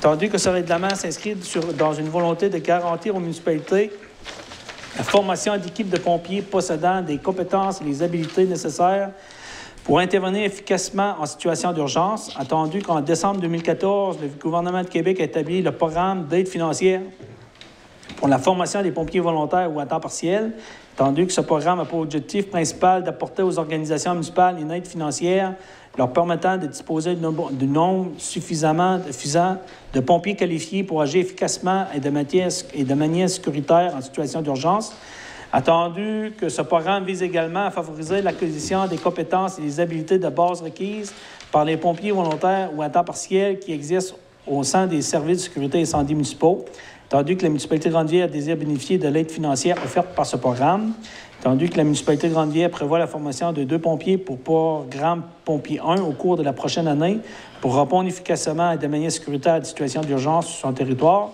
tandis que la municipalité doit transmettre sa demande au ministère de la Sécurité publique par l'intermédiaire de la MRC de Rocher-Percé en conformité avec l'article 6 du programme. Pour ces raisons, il est dûment proposé par résolu que le conseil municipal de Grande-Rivière accepte qu'une demande d'aide financière pour la formation de ces pompiers soit présentée au ministère de la Sécurité publique dans le cadre du programme d'aide financière pour la formation des pompiers volontaires ou à temps partiel. Que la présente résolution ainsi que la demande d'aide financière soient transmises à la MRC du Rocher-Percé. Je propose. Proposé par M. Gaston-Leblanc. Tout le monde est en accord avec ça? Oui. Donc, es-tu au courant du montant d'argent qu'il demande, M. le maire? Je peux pas... OK. Peut-être le directeur général sera en mesure de pouvoir donner l'information. Pour l'affaire des pompiers, là, oui. Ça représente quoi, un montant d'argent? Ça couvre 100% de la formation. Non, mais ça coûte quoi? Je sais que ça coûte rien à la ville. Là. Non? Ce qui est important, ça coûte rien à la ville. Oui. Oui, bon. Ouais. Pas de problème, M. le maire. Puis, si on peut avoir l'information, on va vous la transmettre. Mais là, ce soir, on ne peut pas. Si le directeur du service incendie a été ici, il vous a transmis l'information. Mais ce qui est important, si le directeur dit que ça ne coûte rien à la ville, ça ne coûte rien. C'est bon. C'est ça. Puis après qu'ils sont formés, bien, c'est ça, on a les offres de services. Ah oui, parfait. Qui vont avec ça. Donc, directeur des travaux publics, il n'y avait rien à l'heure du jour. Donc, avant de passer aux propos du directeur général, on va faire la levée de la séance pour la période des questions. Je vérifie sur mon cellulaire, j'ai pas eu de message texte. Puis, au niveau de mon Facebook, j'ai pas eu de message au niveau de boîte de réception. Pas de questions. Fait que pas de questions. Pas de réponse. Fait que s'il n'y a pas de questions, on va procéder à la fermeture des périodes de questions, puis on va revenir à notre séance du conseil. Donc, ça prendrait quelqu'un pour M. Baudin. Proposer à M. Baudin de revenir à la séance là, du conseil municipal. Donc, on serait rendu au point 13. Directeur général. Il me semble que le directeur général, tantôt, d'habitude, vous en disiez un petit peu plus, mais... Il y a du point, il y a des points. Oui, Ça hein? revient. Ça revient. Cette fois-ci, vous l'avez mis sur papier. Directeur général, avis de motion et dépôt de projet de règlement relatif à l'interdiction de fumer dans les lieux publics de la ville de Grande-Rivière. Tabac, cannabis. Considérant que chaque membre du conseil a reçu préalablement à la tenue de cette séance une copie du projet de règlement relatif à l'interdiction de fumer dans les lieux publics de la ville de Grande-Rivière, la conseillère fait le dépôt du dit projet de règlement et donne avis de motion qu'à une séance ultérieure de ce conseil, un règlement à cet effet sera adopté avec dispense de lecture. Lecture du projet de règlement V707-10-20. Donc, projet de règlement V707-10-20, interdiction de fumer dans les lieux publics de la ville de Grande-Rivière, tabac, cannabis. Considérant l'entrée en vigueur des différentes mesures de la loi visant à renforcer la lutte contre le tabagisme, considérant que la possession du cannabis à des fins autres que médicales est légale au Canada depuis le 17 octobre 2018, considérant que la loi sur les compétences municipales confère une compétence aux municipalités locales en matière de nuisances, de paix, d'ordre et de bien-être général de leur population, considérant que la Ville de Grande-Rivière décide d'encadrer davantage la consommation de tabac et de cannabis sur son territoire, considérant que le conseil municipal a défini les aires de protection sur ces terrains publics et le contenu de l'affichage les régissant, considérant que le conseil municipal peut mandater un contractuel pour appliquer le présent règlement et pour délivrer les constats d'infraction prévus par la loi concernant la lutte contre le tabagisme et la loi sur le cannabis à toute personne qui contreviendrait, considérant que le projet de règlement a été présenté en même temps qui a été donné l'avis de motion requis par la loi lors de la séance du Conseil tenue le 13 octobre 2020. En conséquence, il est dûment proposé et résolu des membres présents que le présent règlement abroge le règlement portant le numéro V686-0318 intitulé « Interdiction de fumer dans les lieux publics extérieurs de la municipalité de Grande-Rivière », que le règlement portant le numéro V707-10-20 soit adopté et qu'il soit statué et décrété par le présent règlement, ce qui suit. Article 1, titre. Le présent règlement porte le titre d'Interdiction de fumer dans les lieux publics de la ville de Grande-Rivière. À titre 2, préambule, le préambule fait partie intégrante du présent règlement. À titre 3, définition. Dans le présent règlement, municipalité signifie ville de Grande-Rivière. 1.2, fumer ou usage du tabac signifie avoir en sa possession un produit de tabac allumé, du cannabis ou d'autres substances sous quelle forme que ce soit, et l'usage d'une cigarette conventionnelle, un cigare, une cigarette électronique, une pipe ou toute disposition de cette nature. Aire de protection signifie la zone où il est interdit de fumer. Elle est désignée en mètres ou déterminée par une limite physique sur les lieux publics, propriété de la municipalité. Article 4, interdiction de fumer. Le Conseil décrète l'interdiction de fumer aux endroits suivants. C'est beau. 4.1. Bâtiments municipaux. À moins de 9 mètres d'une porte ou d'une fenêtre de l'hôtel de ville, de garage municipal, de la caserne de pompiers, du complexe sportif de jardin, de l'usine de filtration, de la cantine du quai, de la maison de culture, du centre communautaire de Grande-Rivière-Ouest, ainsi que tous les autres bâtiments à vocation communautaire qui sont la propriété de la municipalité. 4. Parc de jeux pour enfants, halte routière à Brèche-à-Manon, à l'intérieur des clôtures délimitant l'aire de jeu pour enfants, ainsi que sous l'abri poisson en aluminium pour les tables de pique-nique. 4.2, halte routière Grande-Rivière-Ouest, à l'intérieur des clôtures délimitant l'aire de jeu pour enfants, incluant l'aire clôturée de la porte-poteuse. 4.3, terrain sportif, à l'intérieur des clôtures délimitant les terrains de football et ou soccer, de volleyball, de tennis et du parc à vélo, pump track. 4.4, événements publics. Tous les lieux extérieurs ou extérieurs où se tient un événement public organisé par la municipalité, tel un festival, une fête de quartier ou tout autre événement de même nature durant la tenue du dit événement. Affichage, des affiches indiquant clairement l'interdiction de fumer, le numéro de règlement et l'amende prévue par la loi visant à renforcer la lutte contre le tabagisme seront installés dans les aires de protection prévues dans le présent règlement. Article 6, personnes désignées. 6.1. Pour l'application du présent règlement, le Conseil peut nommer un contractuel et ou un employé municipal pour établir les fonctions de l'inspecteur. 6.2. L'inspecteur doit, sur demande, s'identifier et exhiber à la personne qui le requiert une pièce d'identité signée par une autorité de la municipalité attestant sa qualité d'inspecteur. 6.3, l'inspecteur a le pouvoir de demander une pièce d'identité au contrevenant afin de l'identifier. 6.4, l'inspecteur est autorisé à délivrer des constats d'infraction contre tout contrevenant aux dispositions de ce règlement. 6.5, la municipalité peut entreprendre des poursuites pénales contre les contrevenants au présent règlement. Article 6, pénalité. Quiconque contrevient aux dispositions du présent règlement est passible d'une amende de 250 $. Les frais d'administration et de poursuite sont en su. Article 8, délai de paiement. Les délais pour les paiements de la demande et les frais imposés, des conséquences du défaut et les payés dans les délais prescrits sont établis conformément au Code des procédures pénales du Québec. Article 9, entrée en vigueur. Le règlement V707-10-20 entrera en vigueur selon la loi. Ouf. Donc, ça prendrait quelqu'un pour... Oui. Moi, je vais proposer, monsieur. Proposer. Donc, l'avis de motion, donc Léopold Briand. Et qu'il vit une cigarette.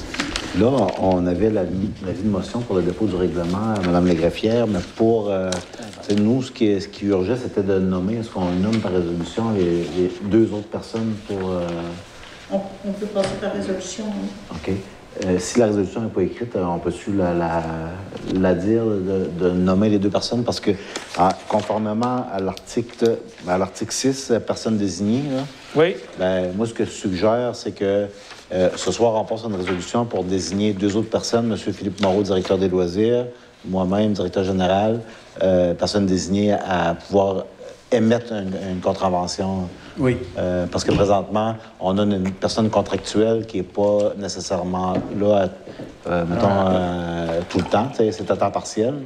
Mais elle fait un excellent travail. Par contre, le fait d'avoir deux autres employés qui pourraient émettre les contraventions, surtout... En tout cas, je pense que Mme Chapeau, étant donné que l'ensemble des conseillers est présent, puis si tout le monde est en accord, pas de problème. On peut là, passer une résolution de ce sens. Que vous en aviez déjà discuté il y a au moins 72 heures. Vous étiez déjà consulté cet effet-là. Oui. Puis tout le monde avait émis son opinion. Oui. C'est juste qu'il a été oublié de mettre sur l'ordre du jour. On peut peut-être dans l'article 6, est-ce qu'on peut rajouter que... Non, il faut ça prendre une résolution parce que là, ça dit que le conseil municipal peut nommer un employé. Fait que là, dans le fond, il faudrait juste, à l'ordre du jour... Au dernier point, on va rajouter, on va faire une résolution. Je sais que, comment je vais passer à travers des points, là... OK, parfait. Vous allez bâtir une petite résolution rapide, là, vous connaissant. Oui, c'est ça. C'est seulement d'ajouter deux personnes désignées comme employés, puis ça serait moi puis Philippe. Parfait. Donc, il est proposé par... Il est proposé par Christian Moreau, adopté à l'unanimité. Oui. Oui. Moi, je l'avais proposé. Toi, tu as fait la proposition de l'avis de motion. Mais là, c'était un autre. Pareil, ça. Là, c'est un autre. Là, c'est la résolution qui est proposée par Christian Moreau, adopté à l'unanimité, que de nommer le directeur général, M. Ken Moreau, ainsi que le directeur des loisirs culturels communautaires, Philippe Moreau, des personnes désignées pour pouvoir donner des amendes.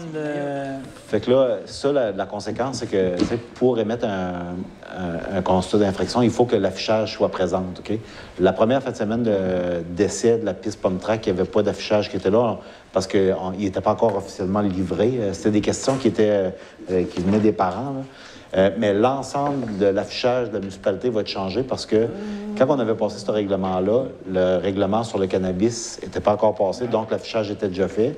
Mais il y a un heureux dénouement là-dedans, c'est que la MRC a eu du financement pour changer, c'est-à-dire pour s'assurer de l'affichage pour l'interdiction de fumer dans l'ensemble des municipalités de la MRC.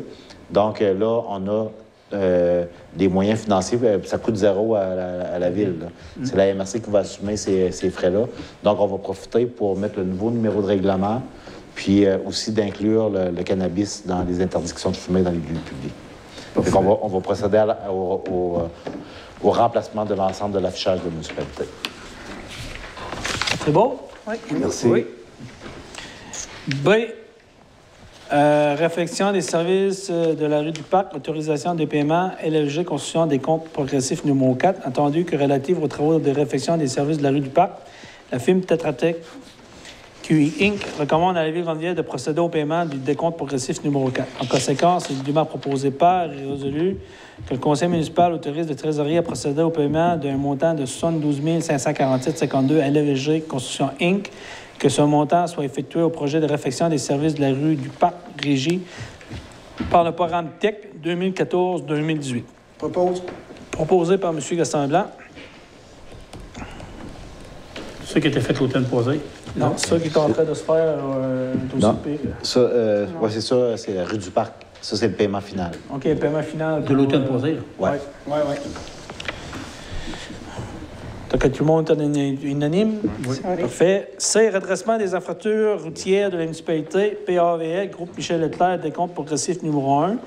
Attendu que relativement aux travaux de redressement des infrastructures routières de la municipalité, PAVL, la firme Tetra Tech QI Inc. recommande à la Ville de Grande-Ville de procéder au paiement de décompte progressif numéro 1. En conséquence, il est dûment proposé par et résolu que le conseil municipal autorise la trésorerie de procéder au paiement d'un montant de 140 464,44 sous à groupe Michel Leclerc, facture numéro 1924, période du 1er septembre 2020 au 30 septembre 2020.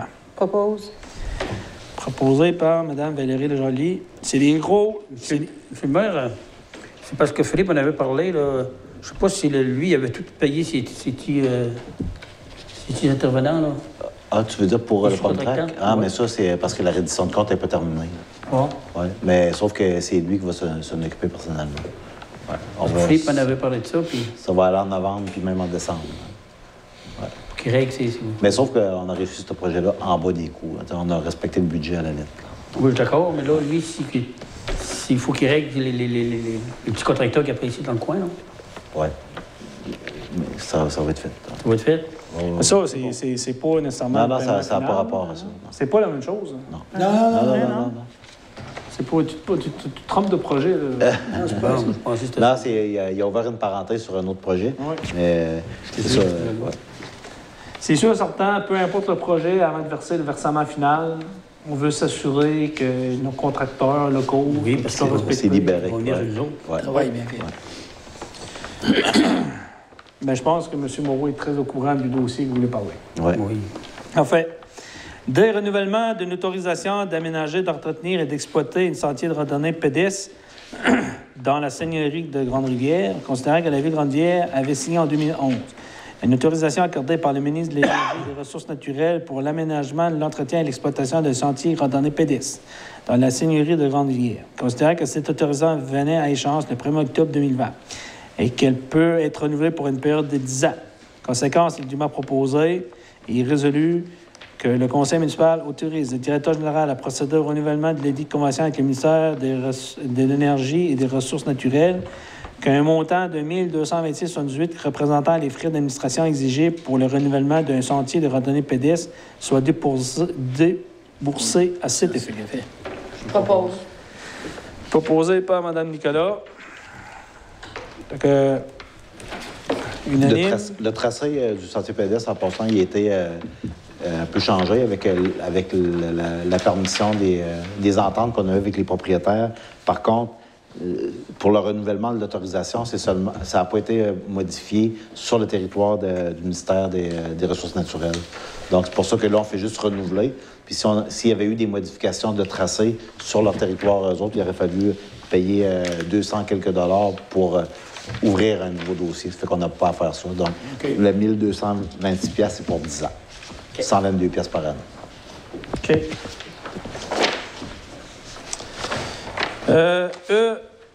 Service de drainage, route Petit-Pabot. OK, j'ai changé le titre. Le titre sur... Route de Petit-Pabot, lot 5 293 156, avis d'expropriation, autorisation. Oui. C'est ça?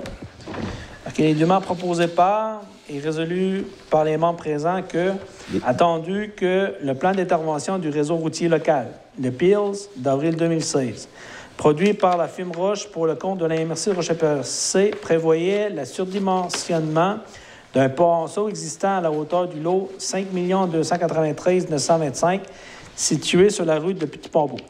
Attendu que la firme Tetra Tech QI Inc. a modifié les plans et devis relativement aux travaux de remplacement du dit Ponceau en privilégiant son déplacement vers l'ouest à la hauteur du lot 5 294 156 pour les raisons suivantes. Le niveau de la route est plus bas à cet endroit, ce qui assure un drainage optimal du fossé situé au nord de la route du Petit Pabot. La canalisation de 300 mm située sur le lot 5 293 925, installée de façon artisanale par son ancien propriétaire, ne peut contenir l'eau d'un ponceau de rue surdimensionné à 450 mm. Les travaux sont simples et économiques à réaliser puisqu'aucune résidence sur la partie sud du 5 293 156. Attendu que la Ville tient à profiter de la réalisation des travaux de réfection effectués dans le cadre du programme d'aide de la voirie locale, PAVL, du ministère des Transports du Québec, MTQ, pour améliorer de façon durable le drainage de ce secteur de la route Petit Pabot, attendu qu'après 2 tentatives de négociation, aucune entente n'est intervenue avec la propriétaire du lot 5 293 156 pour établir une servitude de drainage en règle en faveur de la Ville, attendu que l'expropriation d'une partie du lot 5 293 156 est, à ce jour, la seule option pour permettre à la Ville de réaliser ses travaux de drainage. En conséquence, il est dûment proposé par et résolu que le Conseil municipal autorise le directeur général à entreprendre les démarches administratives et judiciaires en conformité aux exigences édictées par la loi sur l'expropriation dans le but d'acquérir une partie du 5 293 156 pour y creuser un fossé de drainage. Donc, ça prendrait une proposition proposée par M. Léopold Briand. Donc, je pense que l'ensemble des conseillers, vous êtes au courant un peu de la démarche. Donc, oui. Le directeur général vous a expliqué l'ensemble. Donc, c'est la seule alternative qui restait à la Ville. Donc, on a fait toutes les procédures. Donc, là, aujourd'hui, on est rendu là. Donc, tout le monde est unanime avec la décision. Oui. Parfait. Quand on est rendu à l'expropriation, c'est parce qu'il n'y a pas d'autre choix. C'est la seule option au niveau que la Ville possède. Avec la résolution ce soir, on permet au directeur général de poursuivre. Il y a quand même plusieurs étapes. Il y a une réponse à des questionnements à la propriétaire par lettre. Après ça, il va y avoir l'arpentage du secteur visé pour déterminer la zone qui est d'intérêt pour la Ville. Ouais. Mais c'est vraiment la dernière option. C'est une option triste, mais c'est ça. Donc, F, municipalisation du parc industriel, projet de cessation de l'eau, mandat notaire. Attendu que la Ville Grande-Rivière travaille activement avec le ministère de l'Agriculture, des Pêcheries et de l'Alimentation, MAPAC, au projet de municipalisation du parc industriel de pêche de Grande-Rivière. Attendu que depuis 2017, les travaux ont progressé significativement et que les parties souhaitent mener à terme cet immense chantier. Tandis que la Ville Grande-Rivière œuvre ardemment pour que ce projet soit un catalyseur aux orientations du développement industriel qu'elle a mise d'avant. Attendu que le promoteur, les Industries FUPEC Inc., par son projet de construction, s'inscrit directement dans ses orientations de développement industriel. Attendu que ce promoteur privé a signifié son besoin d'acquérir un lot supplémentaire pour pouvoir réaliser son projet de construction.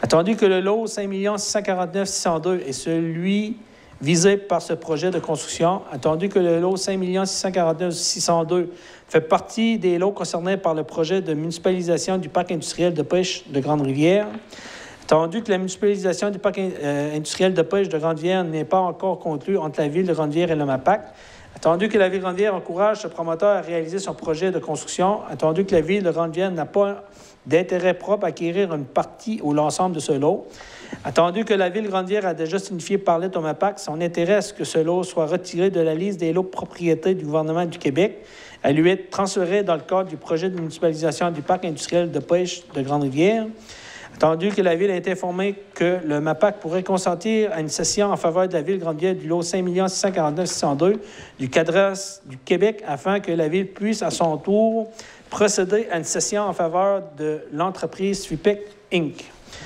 En conséquence, il est dûment proposé par et résolu que le Conseil municipal demande au ministère de l'Agriculture, des Pêcheries et de l'Alimentation MAPAC de procéder à une cession en faveur de la Ville de Ranvière du lot 5 649 602 du CADES du Québec afin que la Ville puisse à son tour procéder à la cession du dit lot en faveur de les Industries Fibec, Inc. pour ce projet de construction. Que cette cession se fasse dans le cadre du processus de municipalisation du parc industriel de pêche de Grande-Vière, que la Ville de Grande-Vière est présentement à compléter avec le MAPAC, que la Ville de Grande-Vière, à défaut de compléter la municipalisation du parc industriel de pêche de Grande-Vière, pourrait procéder à la rétrocession du lot 5 659 602 du CADES du Québec, ou encore pourrait compenser par une somme d'argent équivalente à la valeur marchande de ce terrain lors de la signature de l'acte de cession. Que le directeur général et le maire soient autorisés à signer avec les autorités du MAPAC les différents documents reliés à cet acte de cession du lot 5 649 602. Que le directeur général et le maire soient autorisés à signer par la suite les différents documents reliés à l'acte de cession du lot avec les Industries Fibec Inc. pour ce projet de construction. Que le directeur général soit autorisé à engager les dépenses reliées à la préparation des actes notariés reliés à ces différentes transactions, et ceci avec la firme Études Jean Couture Notaire Inc. de Grande-Rivière. Propose. Proposé par Mme Longelie. Tout le monde est en accord avec ça? Oui. J'ai chargé de projet MAPAC demande d'aide financière. C'est juste pour information. C'est qu'on a fait une demande d'aide financière là, par écrit au MAPAC qui a été adressée directement au sous-ministre. Que les rencontres bimensuelles qu'on fait présentement, c'est que lors de la dernière rencontre, c'est qu'on sait que cette demande d'aide financière va être traitée par le bureau régional à Gaspé. Donc, il nous a été demandé de communiquer directement avec le directeur régional pour le suivi du dossier. Donc, dès que le protocole d'entente va être mis en place, puis qu'on va avoir l'octroi de l'aide du MAPAC pour l'embauche d'un chargé de projet, dès ce moment-là, on va passer une résolution pour une ouverture d'un poste là, officiel comme chargé de projet pour finaliser là, les derniers travaux là, au niveau de la municipalisation du parc. Donc, à ce soir, là, on était pour... en tout cas, les dernières informations ont passé d'être en mesure de passer à la résolution, mais après vérification, c'est plus une mesure au niveau administratif, puis quand on va avoir la réponse, là, à ce moment-là, on va passer à la résolution. C'est bon. H, OMH de Grande-Rivière, approbation du budget révisé en 2020 en date du 6 juillet 2020. Attendu que la Ville de Grande-Rivière a reçu l'approbation de la Société d'habitation de Québec du budget révisé 2020 en date du 6 juillet 2020 de l'Office municipal d'habitation de Grande-Rivière. Attendu que les montants indiqués sur ce budget révisé sont les suivants. Revenus 409 317, dépenses 1 092 513. Attendu que le déficit après capitalisation se chiffre à 683 196. Pour ces raisons, il est dûment proposé par et résolu que le Conseil municipal de Grande-Rivière accepte le budget révisé 2020 en date du 6 juillet 2020 de l'Office municipal d'habitation de Grande-Rivière approuvé par la Société d'habitation du Québec et autorise le trésorier à verser la contribution de la Ville selon les modalités établies 10 % du déficit prévu. Propose. Juste une minute, juste avant de poser la question, j'ai une question au trésorier. Jacques, au niveau là, de ce qui avait été budgété cette année, là, au mois de décembre, là, c'est quel montant qui avait été budgété là, au niveau de la...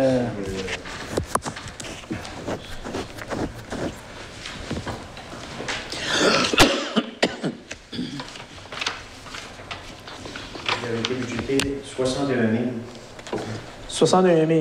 OK. Bon, ça veut dire que là, présentement, en date du 6 juillet, c'est 683 000. Donc, en réalité, c'est 68 c'est comme si ça serait 70 000 $ de plus de dépenses additionnelles. Les conseillers qui vous êtes siégés sur l'OMH, est-ce que vous êtes en mesure de nous donner un petit peu d'informations? 5 000 $ de plus. Bien, c'est 5 000 pour nous autres, mais c'est 70 000 $ de plus. Ouais. Est-ce que vous avez de l'information qui vous est en mesure de dire pourquoi il y a des dépenses supplémentaires? Ou...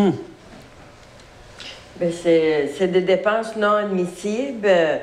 On pourrait vérifier au prochain CA. Il n'y a pas eu de loyer vacant, les loyers étaient toujours pleins. Oui, les loyers sont pleins. Pas à cause des loyers vacants. Le 5 000, là, ça devrait être le feu qu'il y avait eu. C'est le feu. C'est le feu qu'il y avait eu. Rue Hôtel de Ville. Oui. Ouais. Tu sais, il y avait 5 000 pièces. Je l'avais justement ici. Bien, écoutez, là, je veux pas... je veux juste m'assurer, là, c'est que... Tu sais, moi, ce qui est important, là, c'est que... Ce qui avait été adopté, c'est un déficit de 610 000. Donc, on est à 683. Donc, on va l'adopter, mais je veux juste m'assurer qu'à la prochaine séance, j'aimerais avoir le pourquoi, les raisons d'eux. Puis, avant de procéder là, à l'adaptation du final... Selon moi, c'est ça que j'aimerais. Okay. Mais je veux juste m'assurer qu'il y ait un suivi. Je veux m'assurer de faire un suivi un petit peu plus rigoureux à ce niveau-là. Oui, c'est bon. Même là, à la dernière réunion qu'on avait eue, il y avait une possibilité qu'on n'aurait pas eu de compte. Même. Ça se pouvait que l'autre finalisé. Tu te rappelles? Oui. Qu'on a été? En tout cas, je veux juste là, mentionner là, que j'ai pas été en mesure de, parce qu'on était bien occupés là, dernièrement. Là. Mais on va adopter à soir, mais c'est des variations de 5, 6, 7 000 $, mais malgré ça, on a budgété, puis je veux savoir le pourquoi. C'est normal, M. le maire. On a un autre en I qui est plus grand. Oui. Donc, ça prendrait quelqu'un pour proposer là, en date du 6 juillet, proposé par M. Baudin. Il avait déjà fait. Donc, tout le monde est en accord avec ça? Oui. Donc, là, on serait rendu au point I. Donc, en date, budget révisé en date du 2 septembre. Donc, attendu que la Ville-Grandière a reçu l'approbation de la Société d'habitation du Québec du budget révisé 2020 en date du 2 septembre 2020 de l'Office municipal d'habitation de Grande-Rivière, que les montants indiqués sur le budget révisé sont les suivants. 409 317 de dépenses, 1 147 713. Donc là, après le déficit, après capitalisation, se chiffre à 738 196. Donc là, pour ces raisons, nous autres, la Ville, c'est 10 donc c'est 73 000. Donc c'est 12 000 $ supplémentaires, ce qui était prévu. Donc, comme je vous dis, là, pour la prochaine fois qu'on va adopter le budget de l'OMH, je veux juste m'assurer c'est quoi qui parce qu'on veut s'assurer d'adopter des dépenses dans lesquelles qui sont admissibles puis qu'on considère que... Parce que normalement, quand tu prévois un budget, il y a des dépenses supplémentaires. Quand il y a des explications, aucun problème. Mais là, j'aimerais avoir des explications pour le prochain... avant le prochain conseil. Des détails des dépassements. C'est ça, des détails des dépassements. Puis ça, là, je demande ça pour que ça soit transparent envers toute la population parce qu'on assume 10 donc c'est important là, d'avoir l'information. Oui. C'est beau? Donc, en date du 2 septembre, pour ces raisons, il est proposé par et résolu que le Conseil municipal Grandière accepte le budget révisé 2020 en date du 2 septembre 2020 de l'Office municipal d'habitation Grandière approuvé par la Société d'habitation du Québec et autorise le trésorier à verser la contribution de la Ville sans les modalités établies 10 du déficit prévu. Donc là, en date du 2 septembre, ça serait 73 800 cuts, 800, mettons, 20 piastres dans lesquels que la Ville devrait contribuer. Ça prendrait quelqu'un de proposer? Proposé par M. Leblanc.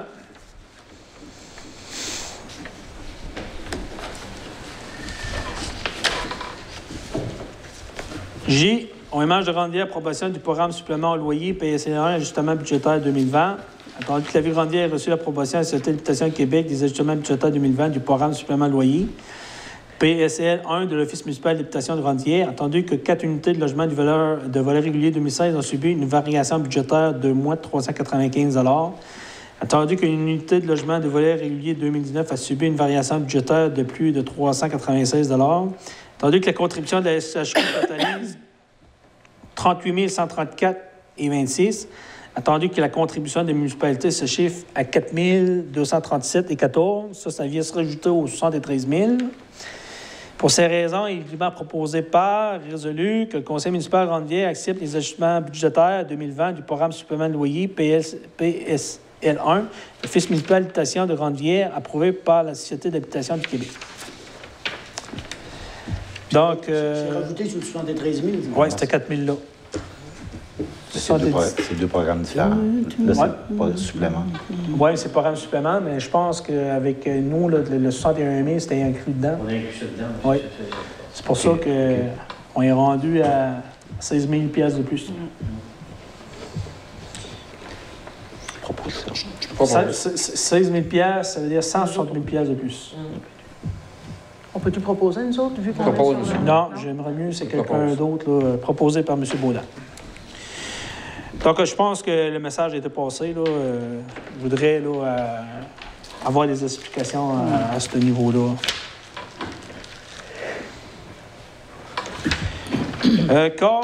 Jour du souvenir, achat d'une couronne. Considérant que le 11 novembre prochain, jour du souvenir, la Légion canadienne Chandler fera une cérémonie à la mémoire des anciens combattants décédés au champ d'honneur.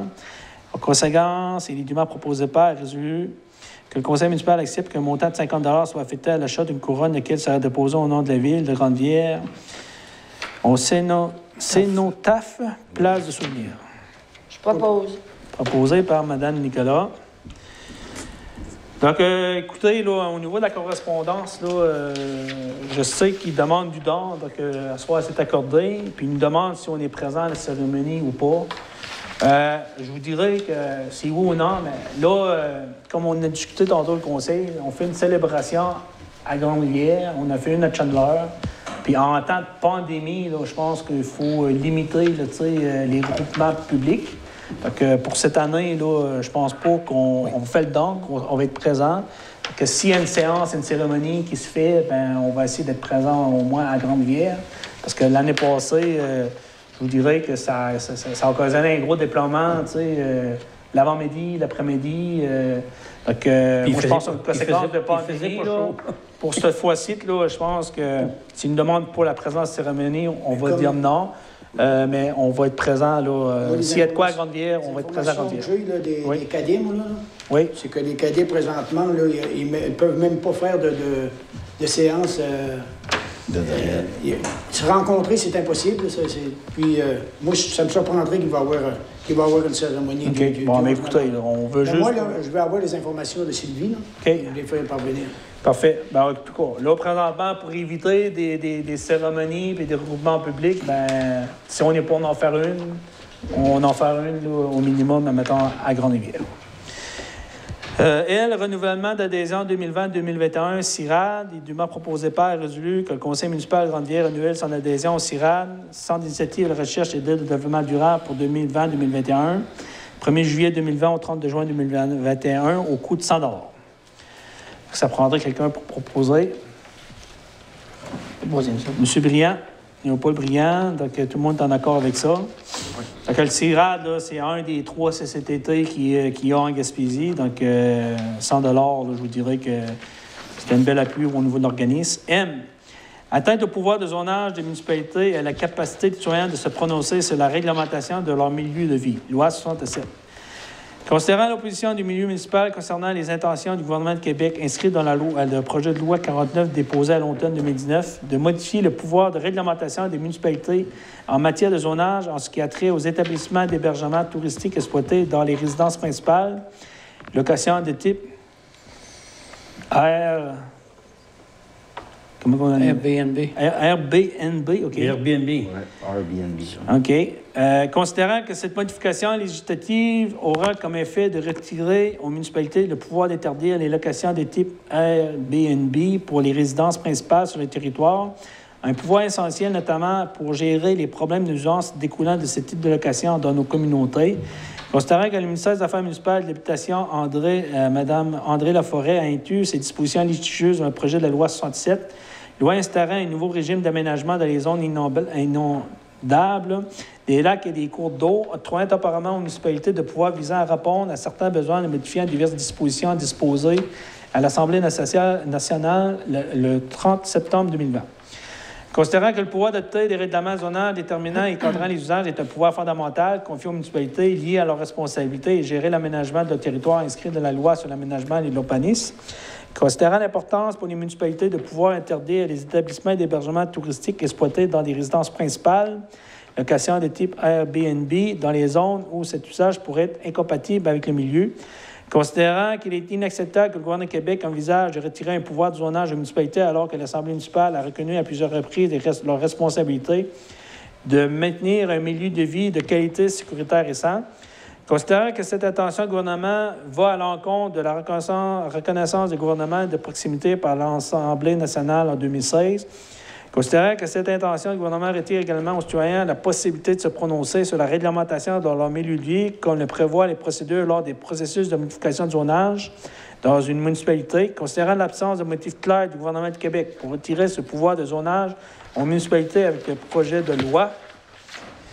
En conséquence, il est dûment proposé par et résolu que le Conseil municipal indique au gouvernement du Québec ainsi qu'aux membres de l'Assemblée nationale son opposition à l'article 81 du projet de loi 67.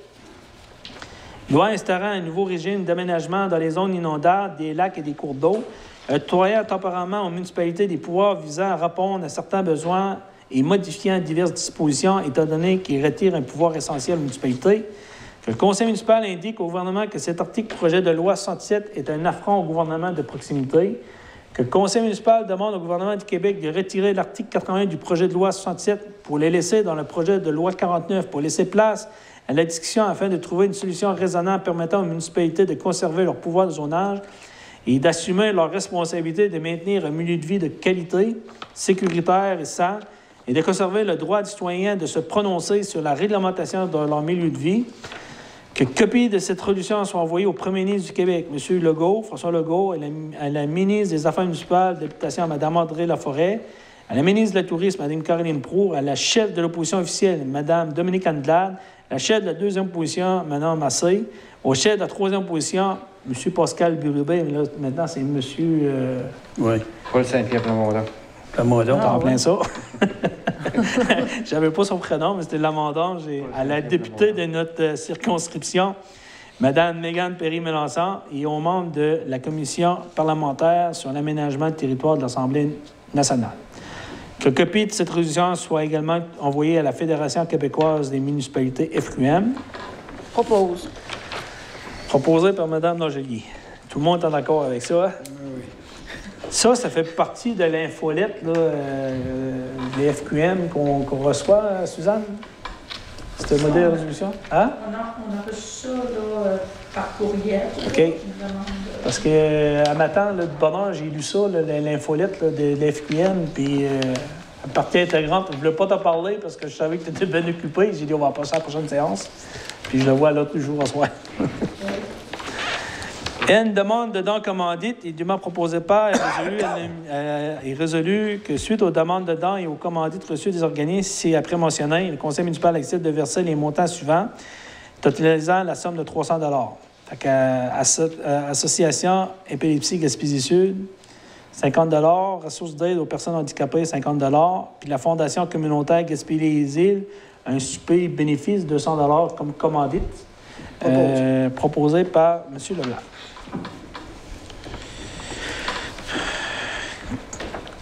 Urbanisme avait une motion de l'adoption du règlement modifiant le règlement de zonage numéro U006-0319, Aura Espoir Canal. Considérant que chacun des membres du Conseil a reçu préalablement à la tenue de cette séance une copie du premier projet de règlement numéro U015-1020, la conseillère donne avis de motion qu'à une séance ultérieure de ce Conseil, un règlement à cet effet sera adopté. Je le donne. Donné, parfait. Denis Baudin.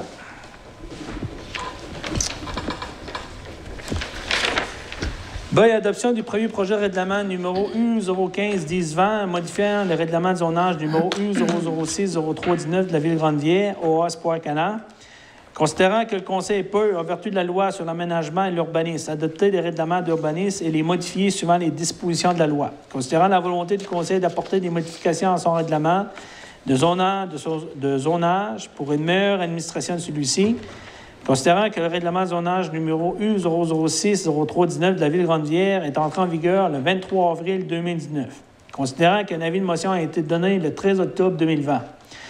Pour ces motifs, il lui m'a proposé par et résolu que le Conseil adopte par la présente le document intitulé « Premier projet de règlement numéro U015-1020 », modifiant le règlement de zonage numéro U006-0319 de la ville de Grande-Vière qui se lit comme suit. Article 1. Préambule. Le préambule fait partie intégrante du présent règlement. Article 2. Le présent règlement portera le titre de règlement numéro U015-1020, modifiant le règlement de zonage numéro U006-0319 de la ville de Grande-Vière. Article 3, modification de la grille des spécifications. L'annexe 2, intitulée grille des spécifications, qui fait partie intégrante du règlement de zonage. Numéro U 006-03-19 est modifié de la façon suivante. La grille des spécifications pour la zone industrielle I5 est modifiée en ajoutant fourrier et refuge pour animaux à usage spécifiquement autorisé de la section usage particulier. Le tout tel qu'apparaissant à l'annexe 1, faisant partie intégrante du présent règlement. Article 4 entre en vigueur. Le présent règlement entrera en vigueur conformément à la loi. Propose. Donc, proposé par Mme Nicolas. Tout le monde est en accord avec ça? Oui. Donc, période de questions, on l'a faite. Donc, on sera rendu à point de lever la séance. Donc, Monsieur le maire, avant de lever la séance, oui. Ça, j'ai entendu parler à la télévision qu'il y avait plusieurs millions qui donnaient pour faire des logements à Montréal, tout ça. Vous autres, vous-tu considéré là-dedans? Bien, écoutez, là, les informations qu'on a eues, là, c'est que là, présentement, oui, il y a des millions qui ont été donnés, mais il faut qu'il y ait des ententes qui est signées avec chacune des provinces, parce que ça, c'est sur la responsabilité du gouvernement du Québec. Fait que, oui, les argents doivent être annoncés, mais moi, les informations que j'ai, les argents, ils vont être disponibles via les programmes. C'est pas nécessairement demande. Fait que, il y a encore du temps là, de négociation, de mise en place, le mécanisme, puis donc, en tout cas, les informations que j'ai, là... Parce que nous autres, on aurait besoin de logement. C'est sûr que... Bien, écoutez, au niveau, là, je vous dirais qu'au niveau du logement, là, présentement, là, l'information que je pourrais peut-être apporter, nous, dans le plan d'urbanisme, comme on a dit, on voulait avoir là, 100 maisons pour les 10 prochaines années. On a des projets de développement de secteur résidentiel. On a la corporation de développement économique avec des entrepreneurs. On a des propriétaires des terrains qui ont démontré l'intérêt pour mettre des projets de développement en place. Puis je vous dirais qu'au niveau de la MRC, là, on parle au niveau de la MRC de mettre un montant disponible à la porte pour permettre là, aux promoteurs d'avoir des montants là, subséquents pour les aider au niveau de la mise de fonds. Donc, moi, je vous dirais que éventuellement, c'est que peut-être à la prochaine séance, c'est que je vais proposer que la municipalité, on met un montant à la porte dans lequel la MRC va mettre le même montant, qui pourrait peut-être représenter, à titre d'exemple, un montant de 5 000 $ par porte. Donc, quelqu'un qui est bâti là, à un bloc, exemple, de 8 logements, bien, ça ferait une contribution de 40 000 $. Donc, 20 000 de la municipalité, 20 000 par la MRC. Donc, il y a un budget qui a été mis en place, puis on se base un peu sur ce qui a été mis en place à New Richmond. New Richmond, on parle d'un montant à peu près de 15 000 $ la porte.